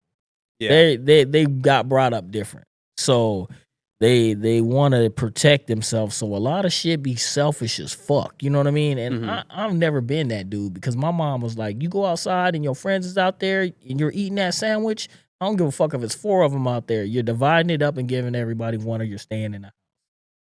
You know what I'm saying? For sure. So I got brought up like that, and I've always been a giving person, and that's how she has been. And it ruined her. I seen shit like, damn, you giving these people this stuff and they stealing from you. You know what I mean? You doing all this. I don't want to be like that, but it's still I gave, and I still am doing it today. And it's Feel it. it's a fucking blessing and a curse, bro. And that shit sucks because you really just be wanting to say fuck you. You know what I mean? Go ahead and just die. Yeah. You know what I mean? Not like in those necessarily, but just go yeah. crash out then. Yeah. You know what I mean? Because I've been trying so hard to keep helping you, and all you doing is fucking making it hard as hell for me. There's a girl I help, man, that she comes and cleans up in here every now and then. And bro, just crashes out. Won't get right. I can't help you, man. It's just like I've tried. I said you can only try so many times. Like the real is like it's like you don't want to help yourself. Yeah, I can't. Yeah, it's like it's weird because you know how when the lifeguards they go out in the water and they take that little buoy thing behind them. Yeah, you know why they do that, right? No.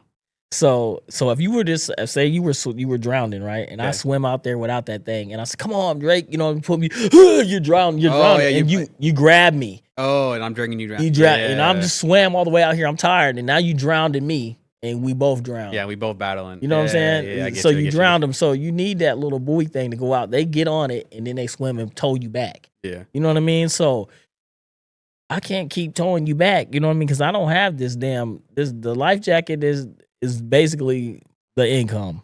Yeah, and that shit's wearing thin. I can't keep bringing your ass back. You don't want to do right. You don't want to help you. I'm helping you. You must not love yourself. I must love you more than you love yourself. Yeah, because I'm not gonna keep doing that. You know what I mean? And I do that for a lot of people, and I feel like they don't respect the shit. You know what I mean? And then it just turns into the wrong type of thing. So it's like more so as I get older, I gotta protect me. Yeah, and I start just. The more people do shit like that, I just ease back. I don't say nothing most of the time. I just get quiet. I'm just. That's the thing. That's the people don't understand. It's like I'm kind of dealing with the situation out where it's like, you know, that event should have been better, and that's the part. It took donor Kayla. Shout out to Kayla and Cody. That a 5-minute conversation to feel everything. That's the part where I was like, that's to have. Even like my girl, she's like, I get it. You're upset and you're hurting.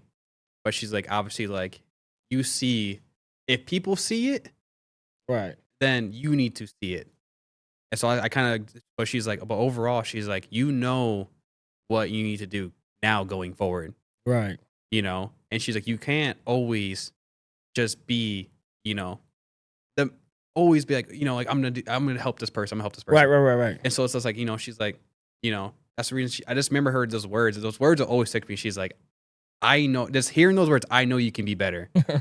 Well, and tell you that once she said those words, I put my head down so fast when she walked out the door. She's like, it was a 5-minute conversation. It was the easiest 5-minute conversation we ever had.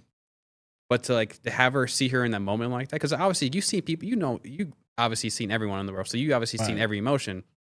So to see that person you've let down when they believed in you, right? That's the part where I was just like, dude.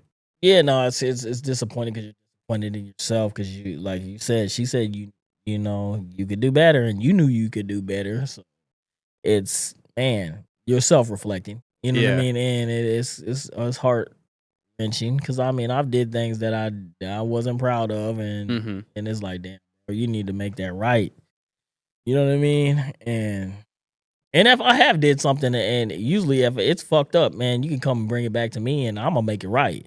But there's a lot of people that just say you do shit, just saying you do shit. Yeah, it is what it is, man. But yeah, something like that, you know what I mean? That's genuine and you felt that way about it. So shit, you know how to go forward. You know what I mean? And whatever it is that you need, if she feels like you need to make it right or you feel like you need to make it right. Oh, I apologize. I told her literally as soon as she kind of said her piece, and I was like, I am so sorry. And I was like, she's like, just like, you don't even need to apologize to me. But I was like, of course, like I Right. could hear it in your voice. Like, Right. and that's the part where it bothered me. So it's like, I've never heard your voice like that. Right. It's always been, genuine, happy, smile. But Yeah, she was hurt. yeah, that's the part where I could tell she hurt. was hurt and she was bothered by it. And that's the part where I was like, dude, it's like, I owe you an apology. I owe you this sorry. I was like, I could be like one of these, like my old self and be like, oh, what it is, what it is.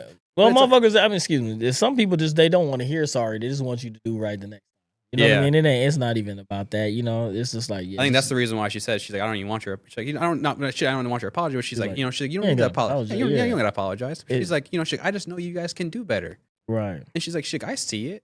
She's like, that's the reason why we want you to do it here. Right. That's the reason why we want you guys to come back, because we know you guys can do better. And that's plain and simple. And it's like, just to hear those kind of words from someone that, because obviously you probably have the same thing. It's like, you beat yourself up a lot. Right. No, yeah.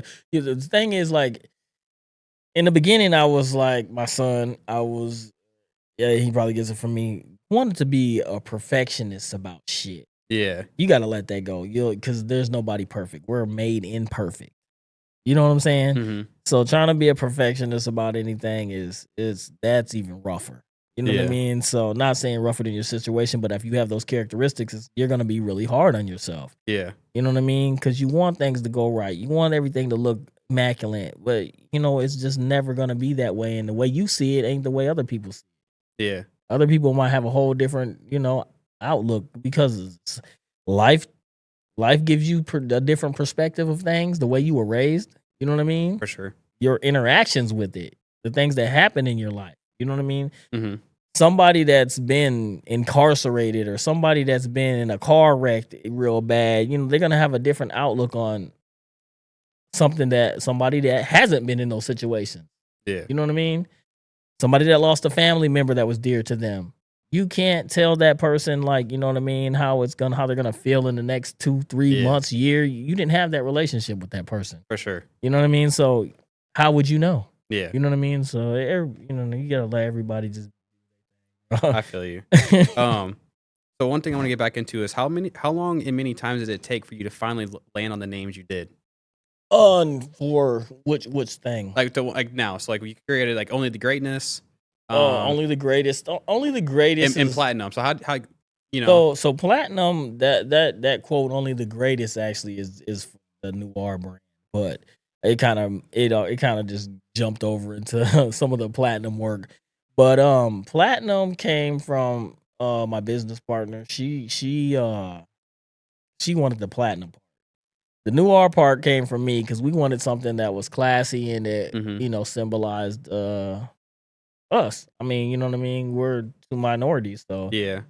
It was like, well, what can I say? It can be Platinum. That's what you wanted. I never heard Platinum before, but obviously there's like 4 other Platinum Noirs. That's very weird. I talked to somebody that was when I was getting my insurance for this place.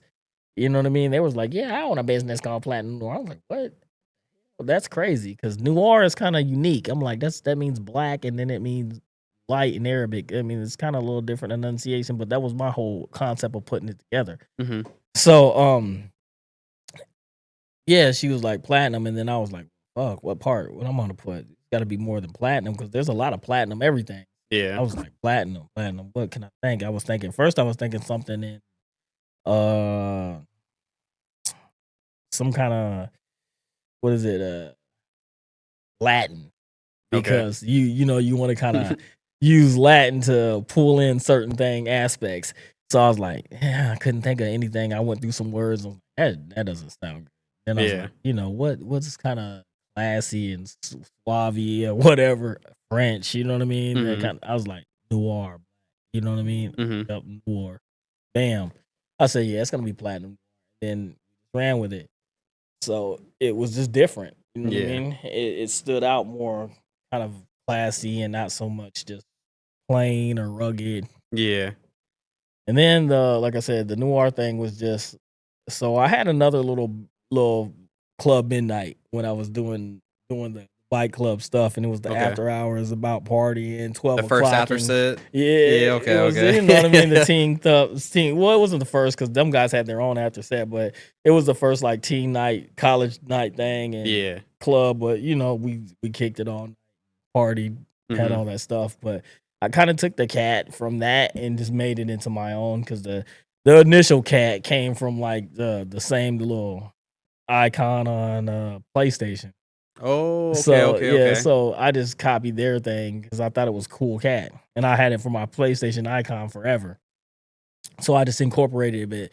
Then I was like, well, that's not mine. You know what I mean? Mm-hmm. So when I was sitting down, I said, I want something like that that's simple, but you know what I mean? I want it to look like my own. So I just redrew it. And then I drew it like that. You know what I mean? Like the one that's on here.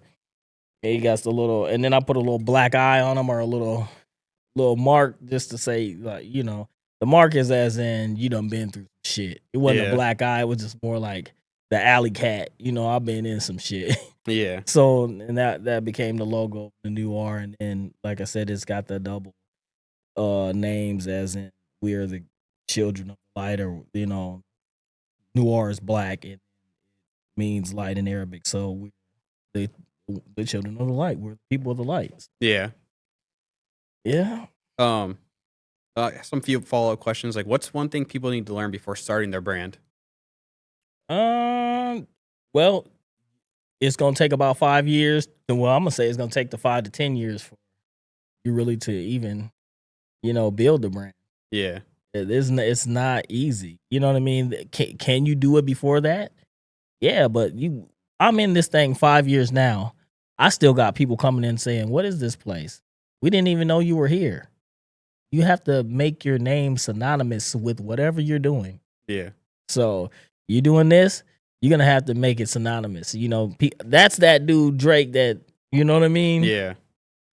That's Pou. He's the barber. That's this guy. You know what I mean? Yeah. You got to be synonymous with your business. Yeah, trust me. There was a one night I went out a few weeks ago, and some girl recognized me from Devin's interview. Right. And so she was like, "I know you," and I'm like, "I don't even know you." Right. And so she's like, "You're Drake from the Heights." Yeah. And it's my TikTok name. Right. And I was like, "Oh my god!" And so Yeah. she's like, "Oh, like," and like, you know, giving me a hug, and I was like, "I don't even know this shit." That's dope though. So that you're getting the recognition that you need. You're doing a good job, obviously. Then, so people that love this kind of thing and love, you know, what you're bringing to the table, they're always gonna respect that. They're always gonna be, you know, have that fan base. As long as you're good back to them, you know what I mean? For sure. And have that respect. And for me, I've always been pretty good for people, and I think, you know what I mean, it don't always come back like that, but if you stand on who you are and you don't never change, you're genuine, and your character's always gonna outshine whatever motherfuckers say about you. Always. Literally. You know what I mean? So you never have to worry about that. People could smear your name across the board when, just like you said, they weren't trying to, you know, get behind you and that's stupid and all that shit. But long as you keep doing what you're doing, those people that fuck with you and those people that are genuine are gonna give you your respect. They're gonna give you your flowers. Oh, for sure. So, you know. Yeah. One question now: do you think people in today's world are too worried about other people's opinions when it comes to starting something? Oh, very much so. I came from I don't give a fuck what you know what I mean? But Yeah. these kids now, they all like likes. They have to be The views, the yeah, whole man. 9 yards. Everything has to be, you know, what it has to be. What I want to fuck. It has to be what's trending. You know what I Yeah. mean? Oh, I'm got to be a part of that. This is what I need to be a part of. Why? I mean, is it really what you want to do? Is that something you like? One thing my dad did teach me, and it never left me. Like, he was like, I had did some stupid stuff with a couple buddies of mine. We was into some stuff that somebody older gentleman end up owing. I think I was like 15 or 14, owing my buddy Pou Cat and some other guys some money. So we confronted the guy about the money, and he beat the shit out of him. You know what I mean? Mm-hmm. And it was fucked up. You know what I'm saying? So this dude, he wasn't old, but he was probably like old to us. He was probably in his 30s, 35. You know what I mean? He could defend himself, but shit, you got like 6 14-year-olds on you. And some of them are big as hell. You know what I mean? Like, that shit wasn't cool. My dad was really fucking pissed off at me. Shit, he was like, look, man, let me tell you something, bro. He said, these people are spending their money with you all the time, and if they owed you something, you know what I mean, you give them that grace, and they gonna get you back. They take care of you. So I don't know what your buddies is into, but I ain't raised you like that. You ain't never gonna be a follower. He said, if you gonna do anything, you be the leader, because that stuff right there could lead you down a path where you don't come back from. You know what I mean? Oh, for He sure. said, never be a follower. If you make a decision, make it because you want to. Don't be doing stuff because you think it's cool and everybody else is doing. And that shit just, it rung a bell to me. Like, you know what? You right. I had no business in that shit. But that was my buddies.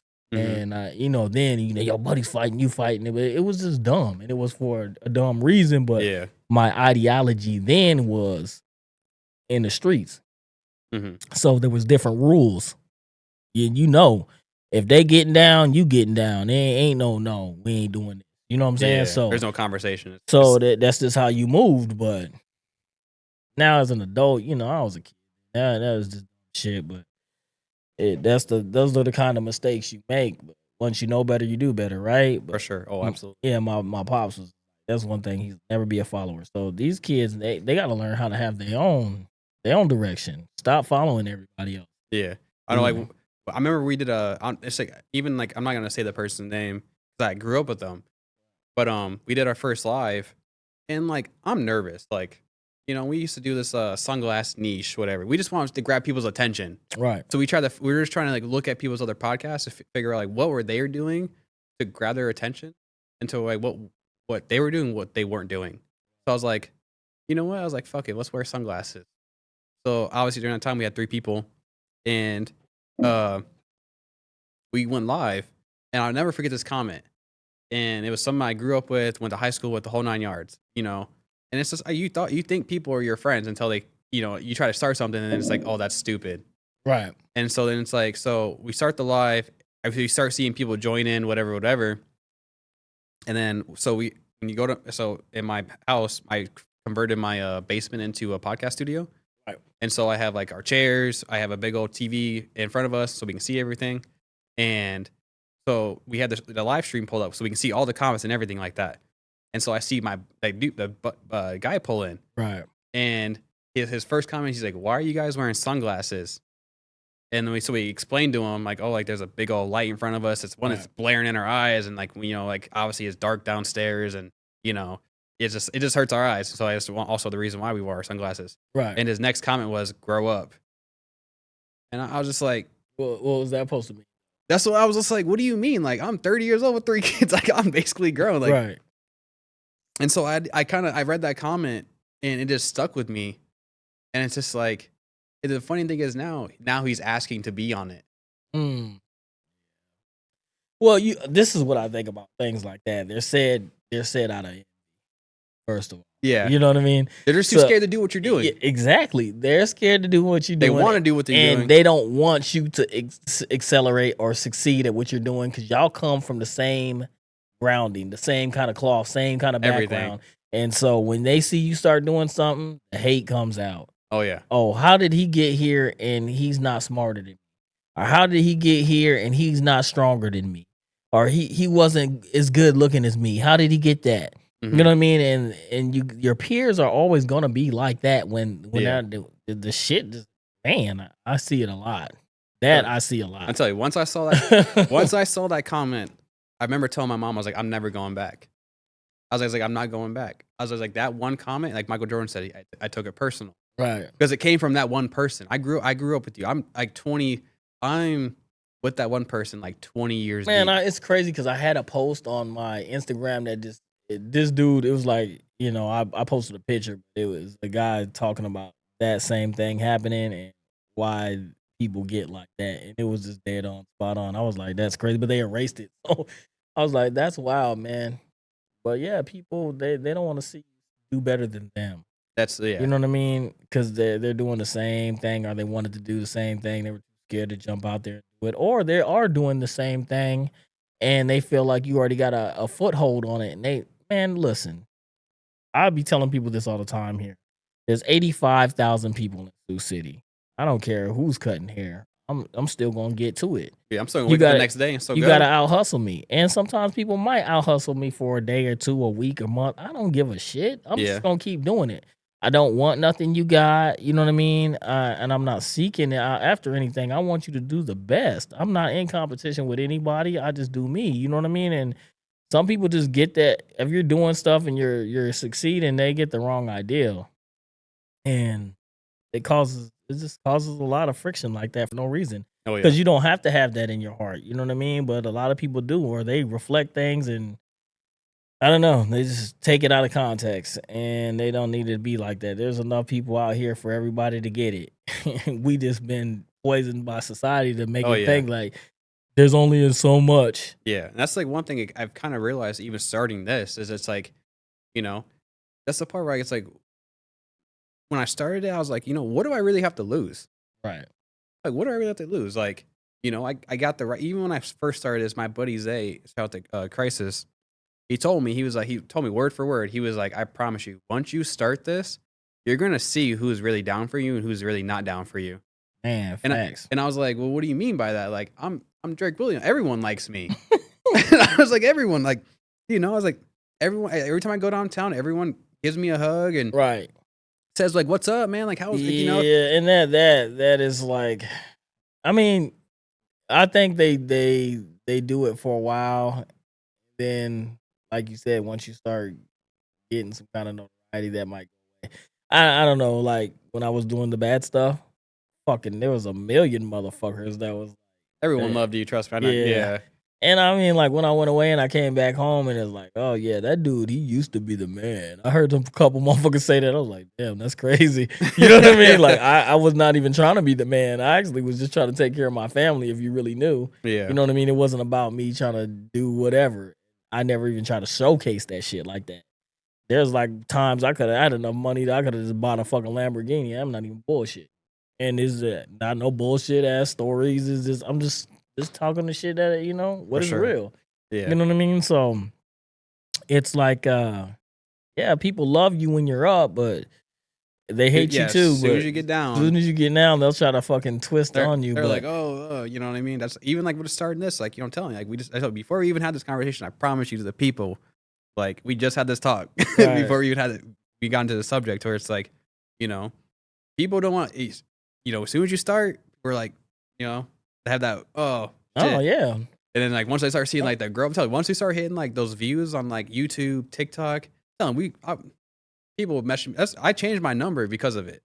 wow, that's Yeah. crazy. Yeah, so I got on my girl's account, and they're like, "Oh, you want to port your number over?" I was like, "You know what, man? I'm sick of these motherfuckers texting me." Mm. And then like my sister helped me out. She's like my sister, but I was just like, you know, she was like, "Well, you want to change your number?" Why don't you get one of those little AI out of there that answer the phone for you? It might be somebody you missing though that is important. Oh no, this is people like actually just like I knew like I had their number Oh, saved. I got you, I had the number saved. That's the part. Like I would just open it. They would text me, and they'd text me on Snap. So because they know like obviously like I would open it. Right. It's still like, you know. And that's the part where it's just like you wanted nothing to do with me when I had one subscriber. Right. And like I'm at 87 now, but like my views are crazy.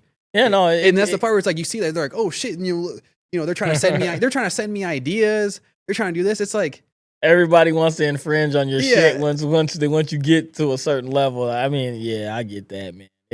And I don't do it, but there's a lot of people. Hey, you should do this. You should. Well, I mean, if you had an idea to do this Yeah, stuff, that's the why part- didn't you yeah. do it to get there? You know what I mean? Yeah, And then I- you think yeah, like I'm that. telling But I you. don't want to say that. But I'm like, yeah, that is a good idea. But right now, I am focused on this direction. We talked about the tunnel vision. I got to get to a certain yeah, level of something first. yeah. And then we can bring in all this other stuff. But let me get there. You know what I Yeah. mean? And then whatever. But yeah, that's crazy that they didn't want shit to do with it. That's Now what I'm all of a saying, like, sudden, yeah. here I am piggybacking. I want to fucking that's Yeah, that's what I'm saying.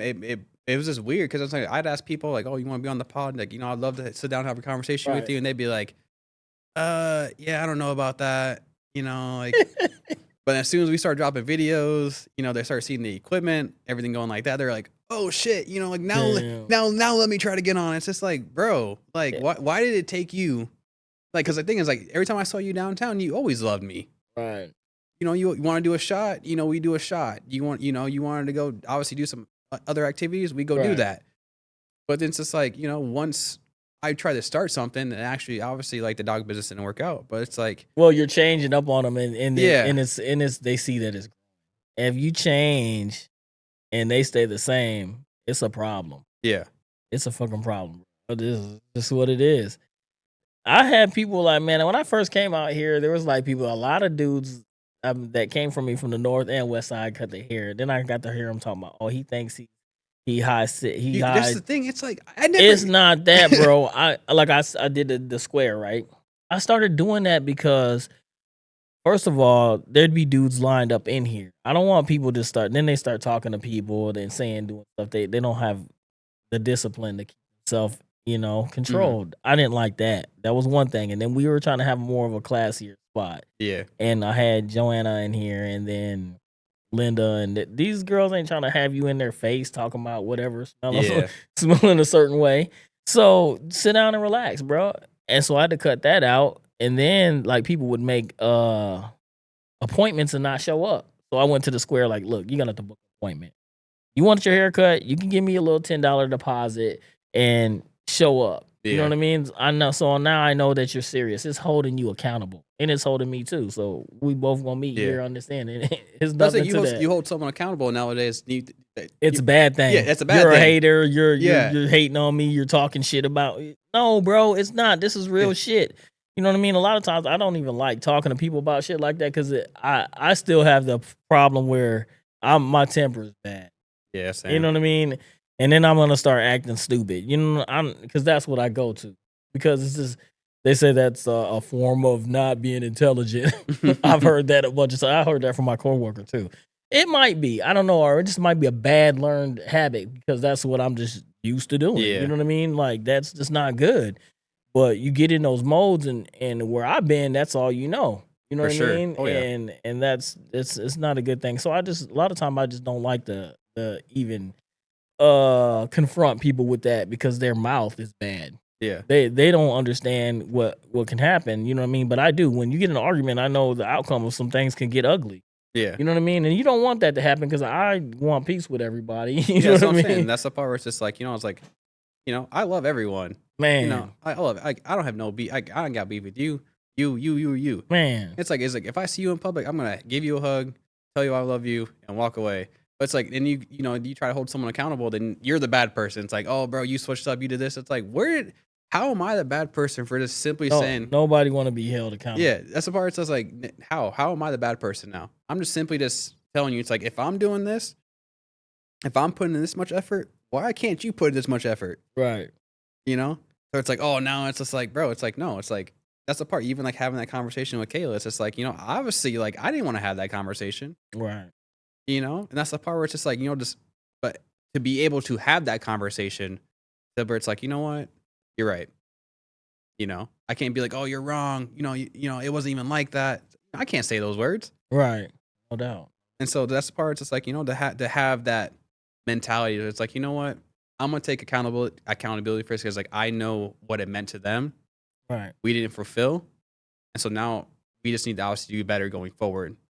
And that's the part. I hate to even say it, but I told my co-host, I was like, we hurt these people. Yeah. And obviously he kind of felt some little way about it. And I was like, bro, I promise you, it's like, because obviously he's supposed to do it with us. And I was like, I think you need to go have that talk with them. Like I wasn't expecting having that talk. And that's the part. And I was just like, man, it's like, you need to go have that talk with them. And then I was like, I apologize. And I was like, I think it's best if you go talk to them in person and go have that conversation and don't text them. Right. And then obviously he kind of feels this little way right now. He's obviously texting me, but it is what it is. But it's the part, it's like, you hold someone accountable and then you're in trouble. Right. But it's like, I should be, as a friend and as a business partner, I should be able to be like, hey man, if you can check me and I can check you, we can be in the middle. That's all it should be. Yeah, that's your business partner. Definitely you got to have those conversations. If you're a business partner. Yeah. Yeah. And that's the part where it's like, man, it's like, that's the part. It's like, if I didn't see the greatness in this, I wouldn't even be like, bro, like, right. Let's address where we fucked up. Let's address where we went wrong. And that's what Kayla said. I know you guys can do better. Right. And that's the reason why I'm not even harping on you guys about it. She's like, I just know you guys can do better. But I do want to give you your flowers on because you did start back in 2020 and now we reached 2025. So I did a little research. You came adversity. So overcoming adversity so usually when a business starts up, there's a 20% chance they close in the first year.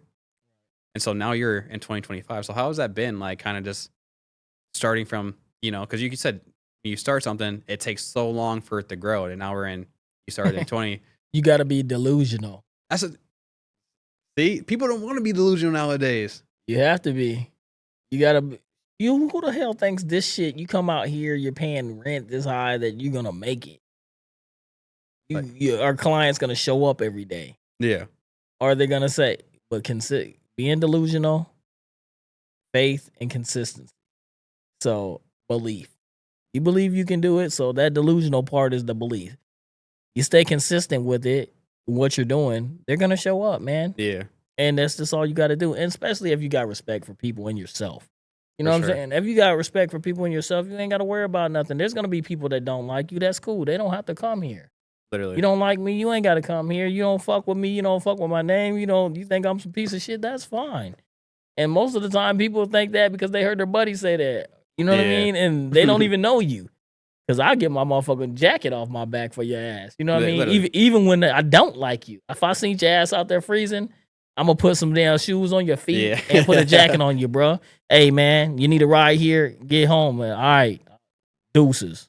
Yeah. You know what I mean? But, yeah, man, if you get up and you get to it every day and you believe you can do it, this is going to happen for you. This shit right here is happening for you. You believed you could do it.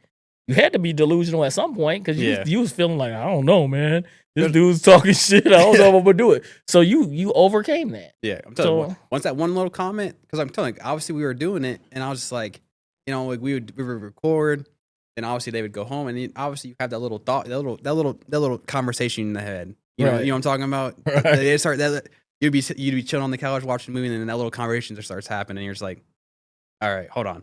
And so it's like, I remember just reading that, telling you that comment has always stuck with me. Yeah. And I don't know why. I literally don't know why. I don't know if it was just the person that said it. It was your older self planting that seed that said, hey, this is a challenge. They said you can't do it. I'm going to do it. Yeah. You know what I mean? I've heard people say all kind of shit to me. Everything under the sun. And I eat it up. Yeah, come on. You think so? Come on with it. That's all I'm going to say. Come on with it. You think you bad? I know that I'm bad. You know what I'm saying? I know that I'm that motherfucker. And I'm not just saying that as in to be fucking like cocky or anything. You just know. And that's the difference. Humility doesn't mean turn down your light, although I have a lot of times. Mm-hmm. You know what I mean? Just to make people, you know what I'm saying, comfortable. But if you know you're capable of something, you know so. Yeah, for sure. It's in you. You know what I'm saying? And that's just one different thing. I just know I can do certain things. Even though the wisdom up here hasn't always been the best. You know what I'm saying? That's the one right there. I just know man. I can do it. You know what I mean? And then so I just keep doing it. You know what I mean? There's like, if I had time to do a lot of other stuff, I know I could do those things. I probably would take more time to do it. I haven't had the time to do it. Yeah. You know what I mean? And I would like to do it, even in my cuts. There's other things I want to do, like just crazy stuff. But I haven't really had the time till now. My business is just starting to slow down. I don't know, like what was some kind of marketing or something I did, and I just seen some stuff like on Google that was fucked up on my account. But I'm like, damn, that's crazy. But I had time to just take advantage. When you got time, you need to take advantage of it. Like I wanted to do some like crazy ass designs, you know what I mean? Mm-hmm. And it was kind of inspired because I seen some shit Rafa did the other day, and that shit was raw. I said, I follow him on Snap. He cool. I said that shit. I don't really. I mean, he's on my Snap, but I seen it yesterday. I haven't seen a lot of his cuts of it lately because he wanted to come back here, but Rafa, we are friends. You know, we are friends. So. But Rafa, he's a little rocky. You know what I mean? He got his own lifestyle. We ain't going to talk about it. But I need people that are going to be consistent with certain things. For sure. You know what I mean? So one day that conversation come up, we can talk about it then. But yeah, I had seen some shit he did. And I was like, man, that makes me go do some crazy shit too. But yeah, I haven't had time to do shit. But I've been looking at some stuff I wanted to do. And I want to put it out there. Even T Smack had said some shit a while back to me. Oh man, post some shit. I ain't seen you do nothing really. You know what I mean? Like, and I get that. You know what I mean? Because I just be doing normal cuts because that's what's consistently coming. And I don't be liking to do shit on the fly like I used to. You know what I mean? Because I haven't been training myself to do it like that over and over and over again. Mm-hmm. But man, I forgot about cussing. You can cuss. So trust. I told my mom, I was like, I'm letting them fly at this point. So, excuse my bad. No, you're good. I promise you. You're but good. No, yeah. So, No, it's just like you see other barbers doing good stuff, and then before I never really followed barbers. I just doing me. Yeah. You know what I mean? I ain't think about nothing nobody else is doing. But lately, I've been following a lot of barbers, not even just with the designs and stuff. I've been just looking at some crazy hairstyles and just Like the learning experience. like, yeah, they're just doing stuff different. A lot of Mhm. stuff in Germany and just weird ass haircuts. It's just more artistic though. Like that's Okay. crazy. You know what I mean? Yeah. Like the section of hair and all this stuff, and then the way they're texturizing hair. I'm like, wow. You know what I mean? That takes some skill to do. You know what I mean? Where am I gonna be if somebody comes in to ask me about that? You know what I mean?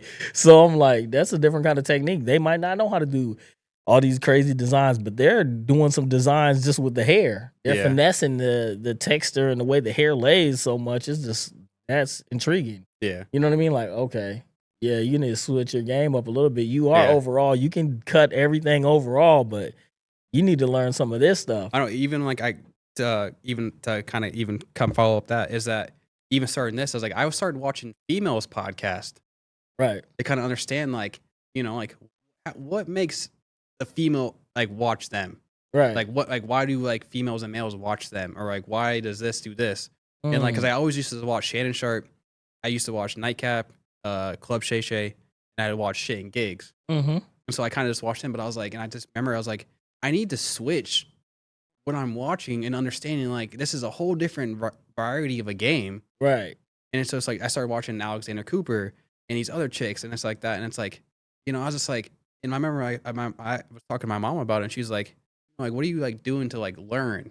And I was like, I'm kind of started watching these chicks, and she's like, you're watching a girl Yeah, podcast. That's because you got to be ready for anything. Yeah, and so You know like, what I mean? You got to be in any of these dudes that came in here and started cutting with me. If they didn't know, I didn't have to teach Roth or nothing. I mean, he could have learned, like, he was already doing his own thing. But when he worked with me, there's things you could teach everybody. You know what I mean? But like far as haircutting would say, yeah, all these dudes, I most definitely be on them about straight hair, curly hair. If that's your weakness, you're gonna learn how to do it, because you're not gonna get a client in here and you be like, I don't know what to do. yeah, I'm sweating. Nah, bro, you're gonna get in there because I'm right here. There's other barbers here too that can help you, or stylists, and we're gonna get to the bottom of it. We're gonna get you where you need to be so you can learn the way the hair is lays, whatever. If you For didn't sure. learn that, if you weren't good at it, yeah, that way you're not, when they come in and no one's here with you, you're sweating. yeah, You know what I mean? But no, Yeah. you learn other aspects, other, you know what I mean, styles. That's like Bruce Lee said, you got to be like water, flow. You know what I Literally. mean? Yes, sir. Straight up. Yeah. So yeah, Because like I man. remember because we did Kayla, because we were supposed to do Cody's first, the husband first, Right. but then so there was like a miscommunication to where the wife came first, Mm, and so it threw everything off because I mentally prepared myself to do Cody, right. and so then like, when Kayla walked in, I was like, oh shit, like my mind instantly flipped, and I was like, He's in panic mode. yeah, I was like, I'm like sitting there and I'm like talking to my, I literally had that little conversation in my head. I was like, dude, like you're not prepared for this moment. Mm, And so like I remember just sat down in that chair and I was just like, you know what, dude? Fuck it. I was like, I'm gonna give my 110% to this interview. And what kind of sucked because like there's a little communication error with the like technology and shit. It didn't Right. pair up. It didn't pair up. mm. And so I was like, so we had to redo it. But that first interview, I was like, it sucked it in because it was a really good one. But it taught me so much. It just in that 2 hours, I was just like, now I know what to do Right. now I know what to do to go forward. And so I was like, that little, I don't know, that little switch. I don't know what happened. It was just like a little scared little voice. And I was like, you know what? I'm not letting you win this time. Man, no, you gotta just step. I remember it was funny because, so I used to do music too. So Oh, shit, we used to really? do rapping and shit. So there was one time it was me. Where the tracks at? Oh shit! I knew he was gonna say that, but no. So it was me, Pat Collins, and DJ Daniel Johnson. We had a little group, so we was all rapping at, what is that? The key, not the key. The one who just had a little guitar up there on Marquee? marquee. Oh shit. And I'm talking about my man forgot his lyrics, bro. And, Oh. like I knew when I got up there, I did have those that butterfly feelings, but it was just time to go. That's just how you gotta be. It's time to go. No matter what, it's time to go. and you just get on it. Yeah. So what's the point of being nervous? You're here. It's Yeah. gonna happen. So what you nervous about? Yeah. I remember I got the spin out there, right? I was in a car and it was like about 2 winters ago, and then what is it called? Damn. Anyway, it's part of the all-wheel drive. It locked up. Boom! I went into a spin-in. Yeah, I was like, you know what? I didn't panic. I said, yeah, it's go time. It is what it is. Let's go. And it came out right, but damn, you know what I mean? You can't panic, bro. You got to do it. I know that's like even like Angelica, her brother asked her. She's like, "Does Drake ever like get nervous when he's like interviewing someone?" Right. And she was like, "Honestly, like, no." For what? I mean, in the beginning, you probably your first time. Yeah, no, I'm telling you, the first time I recorded an episode, you're gonna laugh at this one. The first time I recorded an episode, right? So it was me and my buddy. We were just bullshitting downstairs. We got all the equipment set up. We're just bullshitting around, and I didn't want to feel like I was nervous, but my stomach was bubbling. Ooh, had to, like if I put my twisted. Yeah, so like we had the camera set up. We're doing our thing. We get done. I puke right after. Ooh, yeah. I used to do dance routines. So, I mean, I guess I got kind of acclimated to this stuff early. Yeah. You know what I mean? So, but I've never really been nervous. And I guess maybe Sunday school made because they used to make you stand up in front. Hey, say your Bible verses. And every Saturday night, you got children's meeting, you get up and you say your Bible verses. But I remember I used to do all these dance routines. And I think it was me and Kylie Gorman. This is at West Middle. And we was doing this like kid and play type of fucking routine where I think I did some little jump over my leg and did how they do that little spin around and then I grabbed Kylie's leg and pushed him up in the air and he did his flips and did his splits and pulled him up. We like mixed two routines like Big Daddy Kane and the house party routine together. Sure, yeah. But anyway, he was so nervous. He's like, I can't do it. I said, yeah, you can, bro. Just get your ass out there and do it. Once the music starts, you just know every beat that you know what move where you're supposed to be in. We went out there and we did our shit. Hell yeah. So it's just like that. You just got to get on it and start pedaling. Fuck it. Hell yeah. One thing. So we're kind of coming to the end of the show. You watched Shamik win his first title, did you? Or because I watched him win. So he was already fighting before I got home. He's a dog. And dude's got a lot of fucking heart, bro. And I couldn't get in there and do that. That's what I'm saying. I told his ass that. I fought in the streets. I said, I'm not getting in there and just doing this shit for fun. Motherfucker punching me out, bro. I was watching his videos last night. I was up late last night. I had to be at work at 8, and I was watching his videos until at least like 6:30. And you got to have some endurance. And it's not just like when you're fighting, you got to have some kind of smarts, bro. This ain't just a fight. We're just punching each other out like brutes. It's timing. Them leg kicks he be doing? It's technique. Yeah. You know what I'm saying? You got to watch the be able to counter this dude. Can I drive my pace and wear him out? Mm-hmm. Can my chin take whatever? And he got a strong chin for a small dude because I seen him take some whaps. And I kept telling him, I said, bro, your chin ain't going to be like that forever. Stop taking all them blows. You know what I mean? You're going to have to start, dodging that shit. Getting your foot movement, your back and forth, your lateral better. You know what I mean? Because at first he just going in there punching and they not expecting a lefty. Bam. They get caught. And he knocked out like 3 dudes. And I was I watched the one, the USA one. Yeah. When he the dude's like, I don't know what Shamik did, but he did some move. It was kind of like a spin move, but he just the dude just fell. Man. And he collapsed.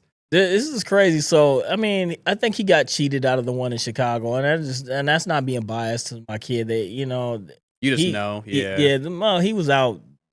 He was outpacing the dude. The dude fought for the U.S. team first before that. So, I mean, he ain't like he was not a good fighter or nothing. I just think he didn't win that fight. And then I think the gym was hosting it. And then they didn't want to, an outsider coming in, taking over. And then he had a teammate get hosed by the same gym. So I just thought that was kind of shady. But it is what it is. And he just took it on the chin and like a trooper and keep on going. But yeah, he the U.S. Open that was in Des Moines. He's in there with some guys from Canada that was scrapping. That kid was killing with it. He was doing some boxing. He wasn't doing so much Muay Thai, but he was giving Shamik a run for his money. But he came out on top, and like I said, I'm always proud of all my kids. It don't matter, but yeah, Shamik stood out there and with the best of them. He fought for the United States team out there in Thailand and did a good job. He's U.S. Open. I mean, he's the WBC champ of his weight class, you know what I mean? He's not ranked anymore or not training right now still, but he's not ranked number one anymore. But the same guy he got the title from, he lost to on technicality of getting like a cut over his eye for in Arizona. If you were amateur, they automatically forfeit you for getting a cut. So Really? yeah, so it was a shitty loss because if you watch the fight, he was winning all 3 rounds. Damn. And it's hard crushing to know you lost like that. You know what I mean? Yeah. And then the dude was dodging him after that. So it's just like they was like, oh, you get since Shamik you want it just like Shamik wanted. Do you want to give him another chance? Like he gave you one, and that dude was like, basically he didn't want it. Yeah, he didn't want that ass Yeah, whooping. he didn't want to do it Yeah. because But yeah, no, man. Big ups to my son, man. Shout out to him. He's a fucking lion, bro. I know. I was telling you, I was watching the clips last night. I was like, damn. He's I replayed that USA one a lot last night because I was just like, dude. that dude, man. He That- puts in a lot of fucking work. I mean, yeah. just to get your body like that is just so. It just takes a lot. Because I mean, I worked out. You know what I mean? When I was in that place, and that's probably the best shape I've been in my life. But it takes so much to get there. And since I've been home, I've been off and on, off and on. I got hurt my shoulder, and it just really kind of fucked me up, and I gained a lot of the weight back. Mm-hmm. So it's like even now, I do little small things just to try to get myself back in the groove. I worked out like yesterday, and it's just like, it ain't like I can just be dogging it out no more. But you got to get back to it because I mean that's just what's gonna keep you alive. If you're not moving, if they say a body in motion, Yeah. stays in motion. A body at rest stays at rest. And I mean, shit, right now I'm living that. I know when I sit my ass down, I'm just sitting down too much, and that's not it. Yeah. But yeah, take care of yourself because if you don't, it'll be the end. Yeah. So this is coming to the end of the show. So what I like to do, I kind of like rattle off a few questions to people. I know I kind of been drilling you with some questions. So I'm gonna start with question number 1. With what you know about life now, you somehow run to your 16-year-old self. What advice are you giving them? Stay focused and probably believe in your dreams. Hell yeah. What's one thing you want your kids to learn from you?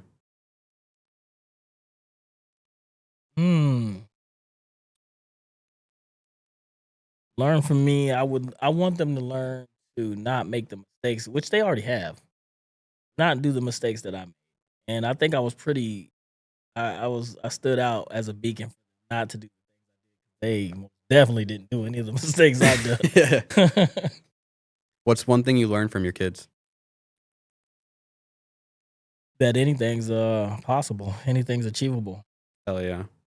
All right, this has been a good one. What's the worst advice you ever heard? Worst advice I've ever heard?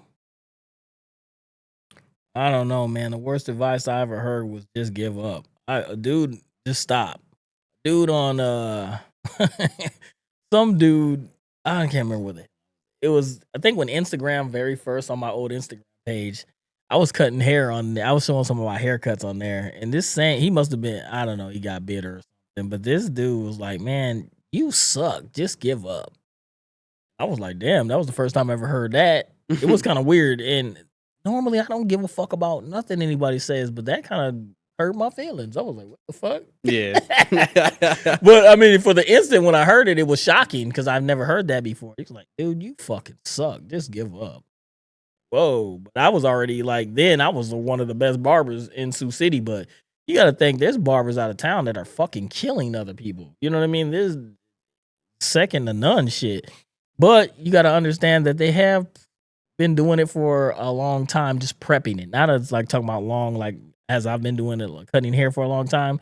But they prep up a lot of their work, and it just looks more amazing than what you just go on there, cut a fucking head. Man, back then I didn't even draw like stencil anything. I did everything freehand. I didn't, you know what I mean? I didn't know people did that because I grew up in a time where like when you was rapping, you didn't even say the same words, and when you try to repeat in how they do now, like that shit's corny. That was corny then. You couldn't do that. The same with the cutting. You couldn't like put like a pencil line in there. Your skill was like, could you do this freehand? And all these dudes was making these crazy ass pictures, but they were doing it. They were drawing it in. I didn't know they were doing that. You know what I mean? For sure. But yeah. What's the best advice you ever heard? Best advice I ever heard? I guess that ain't advice. Yeah, don't be a follower, man. I like it. All right. So what I usually do in this last question is, So obviously we're looking at about 2 hours and 30 minutes. So obviously you're in the moment now on a podcast. I want you to take yourself out of the moment. And if today was your last day, what would be your last message to everyone? Last message to everyone. Today was your last day. What would be your last message to everyone?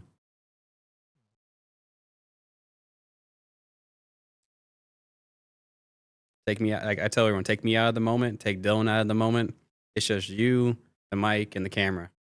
No, it's funny that didn't know this is what really came to my mind, but what came to my mind was my one of my cellies is CJ. He said, "Get right with God," but it was a funny thing that happened while he said it. But yeah, no, people need to get right with their spirit, man. They need to get right with spirituality.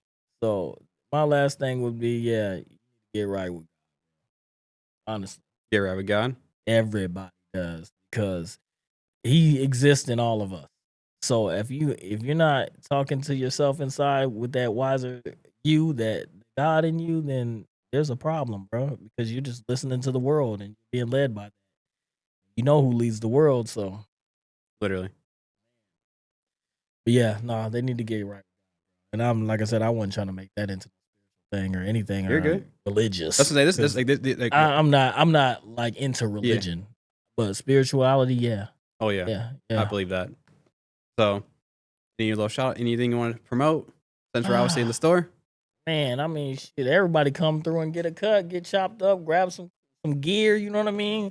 If you say I heard you on a podcast, and you can come get a discount off some of this stuff. You know what I mean? I'll give you a 10% discount off some things. Hey. It's worth it, and you'll have something exclusive. Yeah. You know what I mean? But no, yeah. Shout out to you coming in, or having me come get on your show and shit. And obviously, like, thank you. I'm telling you, this we talked a year ago. no doubt. Yeah. You know, I said we talked a year ago. That's and I said I'd do it. You know, it's just like I've been. That's a year. Even when I try to book for you a haircut, you be so packed. I'd be like, man, I can't. Yeah, you could have got in that day though. But what day? The day you said I was open, but no, it's good, bro. You still got somebody that's cutting your hair that's doing a good job on you. So there's and you utilizing my business. There's nothing wrong with that at all. You know what I mean? So if any client of mine goes and get their hair cut by any other of the barbers in here, they don't have to not talk and be quiet and feel uncomfortable. I don't give a shit. I really don't, because the guys are learning stuff from me and I'm learning things from them. But you know, I want people to be able to succeed, man. That's my whole thing. I'm not taking shit from nobody, especially if you came from my place. I feel like they my kids. I birthed you. not like that, but no, I've given something for you. I want people to succeed, so I don't care where they go, man. I get a lot of clients that do go with some of the other barbers here, and they always be sitting there all quiet and just uncomfortable, and it's just weird, man. You can say what's up to me, you can speak to me. You know what I mean? I'm an old dude now anyway. I don't, I'm gonna do whatever you want me to do, the best of my ability, but you might be having a better conversation, or this guy might be younger and he got the flair that you want. You know what I mean? Y'all relate to different. There's nothing wrong with that. The clients that come to whoever are gonna be coming because it ain't always about the cut. You know what I mean? A lot of times it's about the conversation, or y'all got similar swag, things like that. The dudes that like sports might go to Delaney. Dudes that like my holistic stuff and sports and working out, they might go to Josh. You know what I mean? He's not a barber here anymore, but I seen the kind of clientele that he was getting. Certain people, specific people go to specific barbers. For sure. People that have some kind of story to tell or been through some bad shit might go to me. We have that to relate on. You know what I mean? So it's this, what is like unto itself is drawn. Absolutely. Facts. Anything else for the people? That's it, man. That's it? Oh, yeah, I'm good. Yo, you good? That's it. Yeah, I'm going to go take one. All right, Pou Hayes, everyone. All right. Most definitely.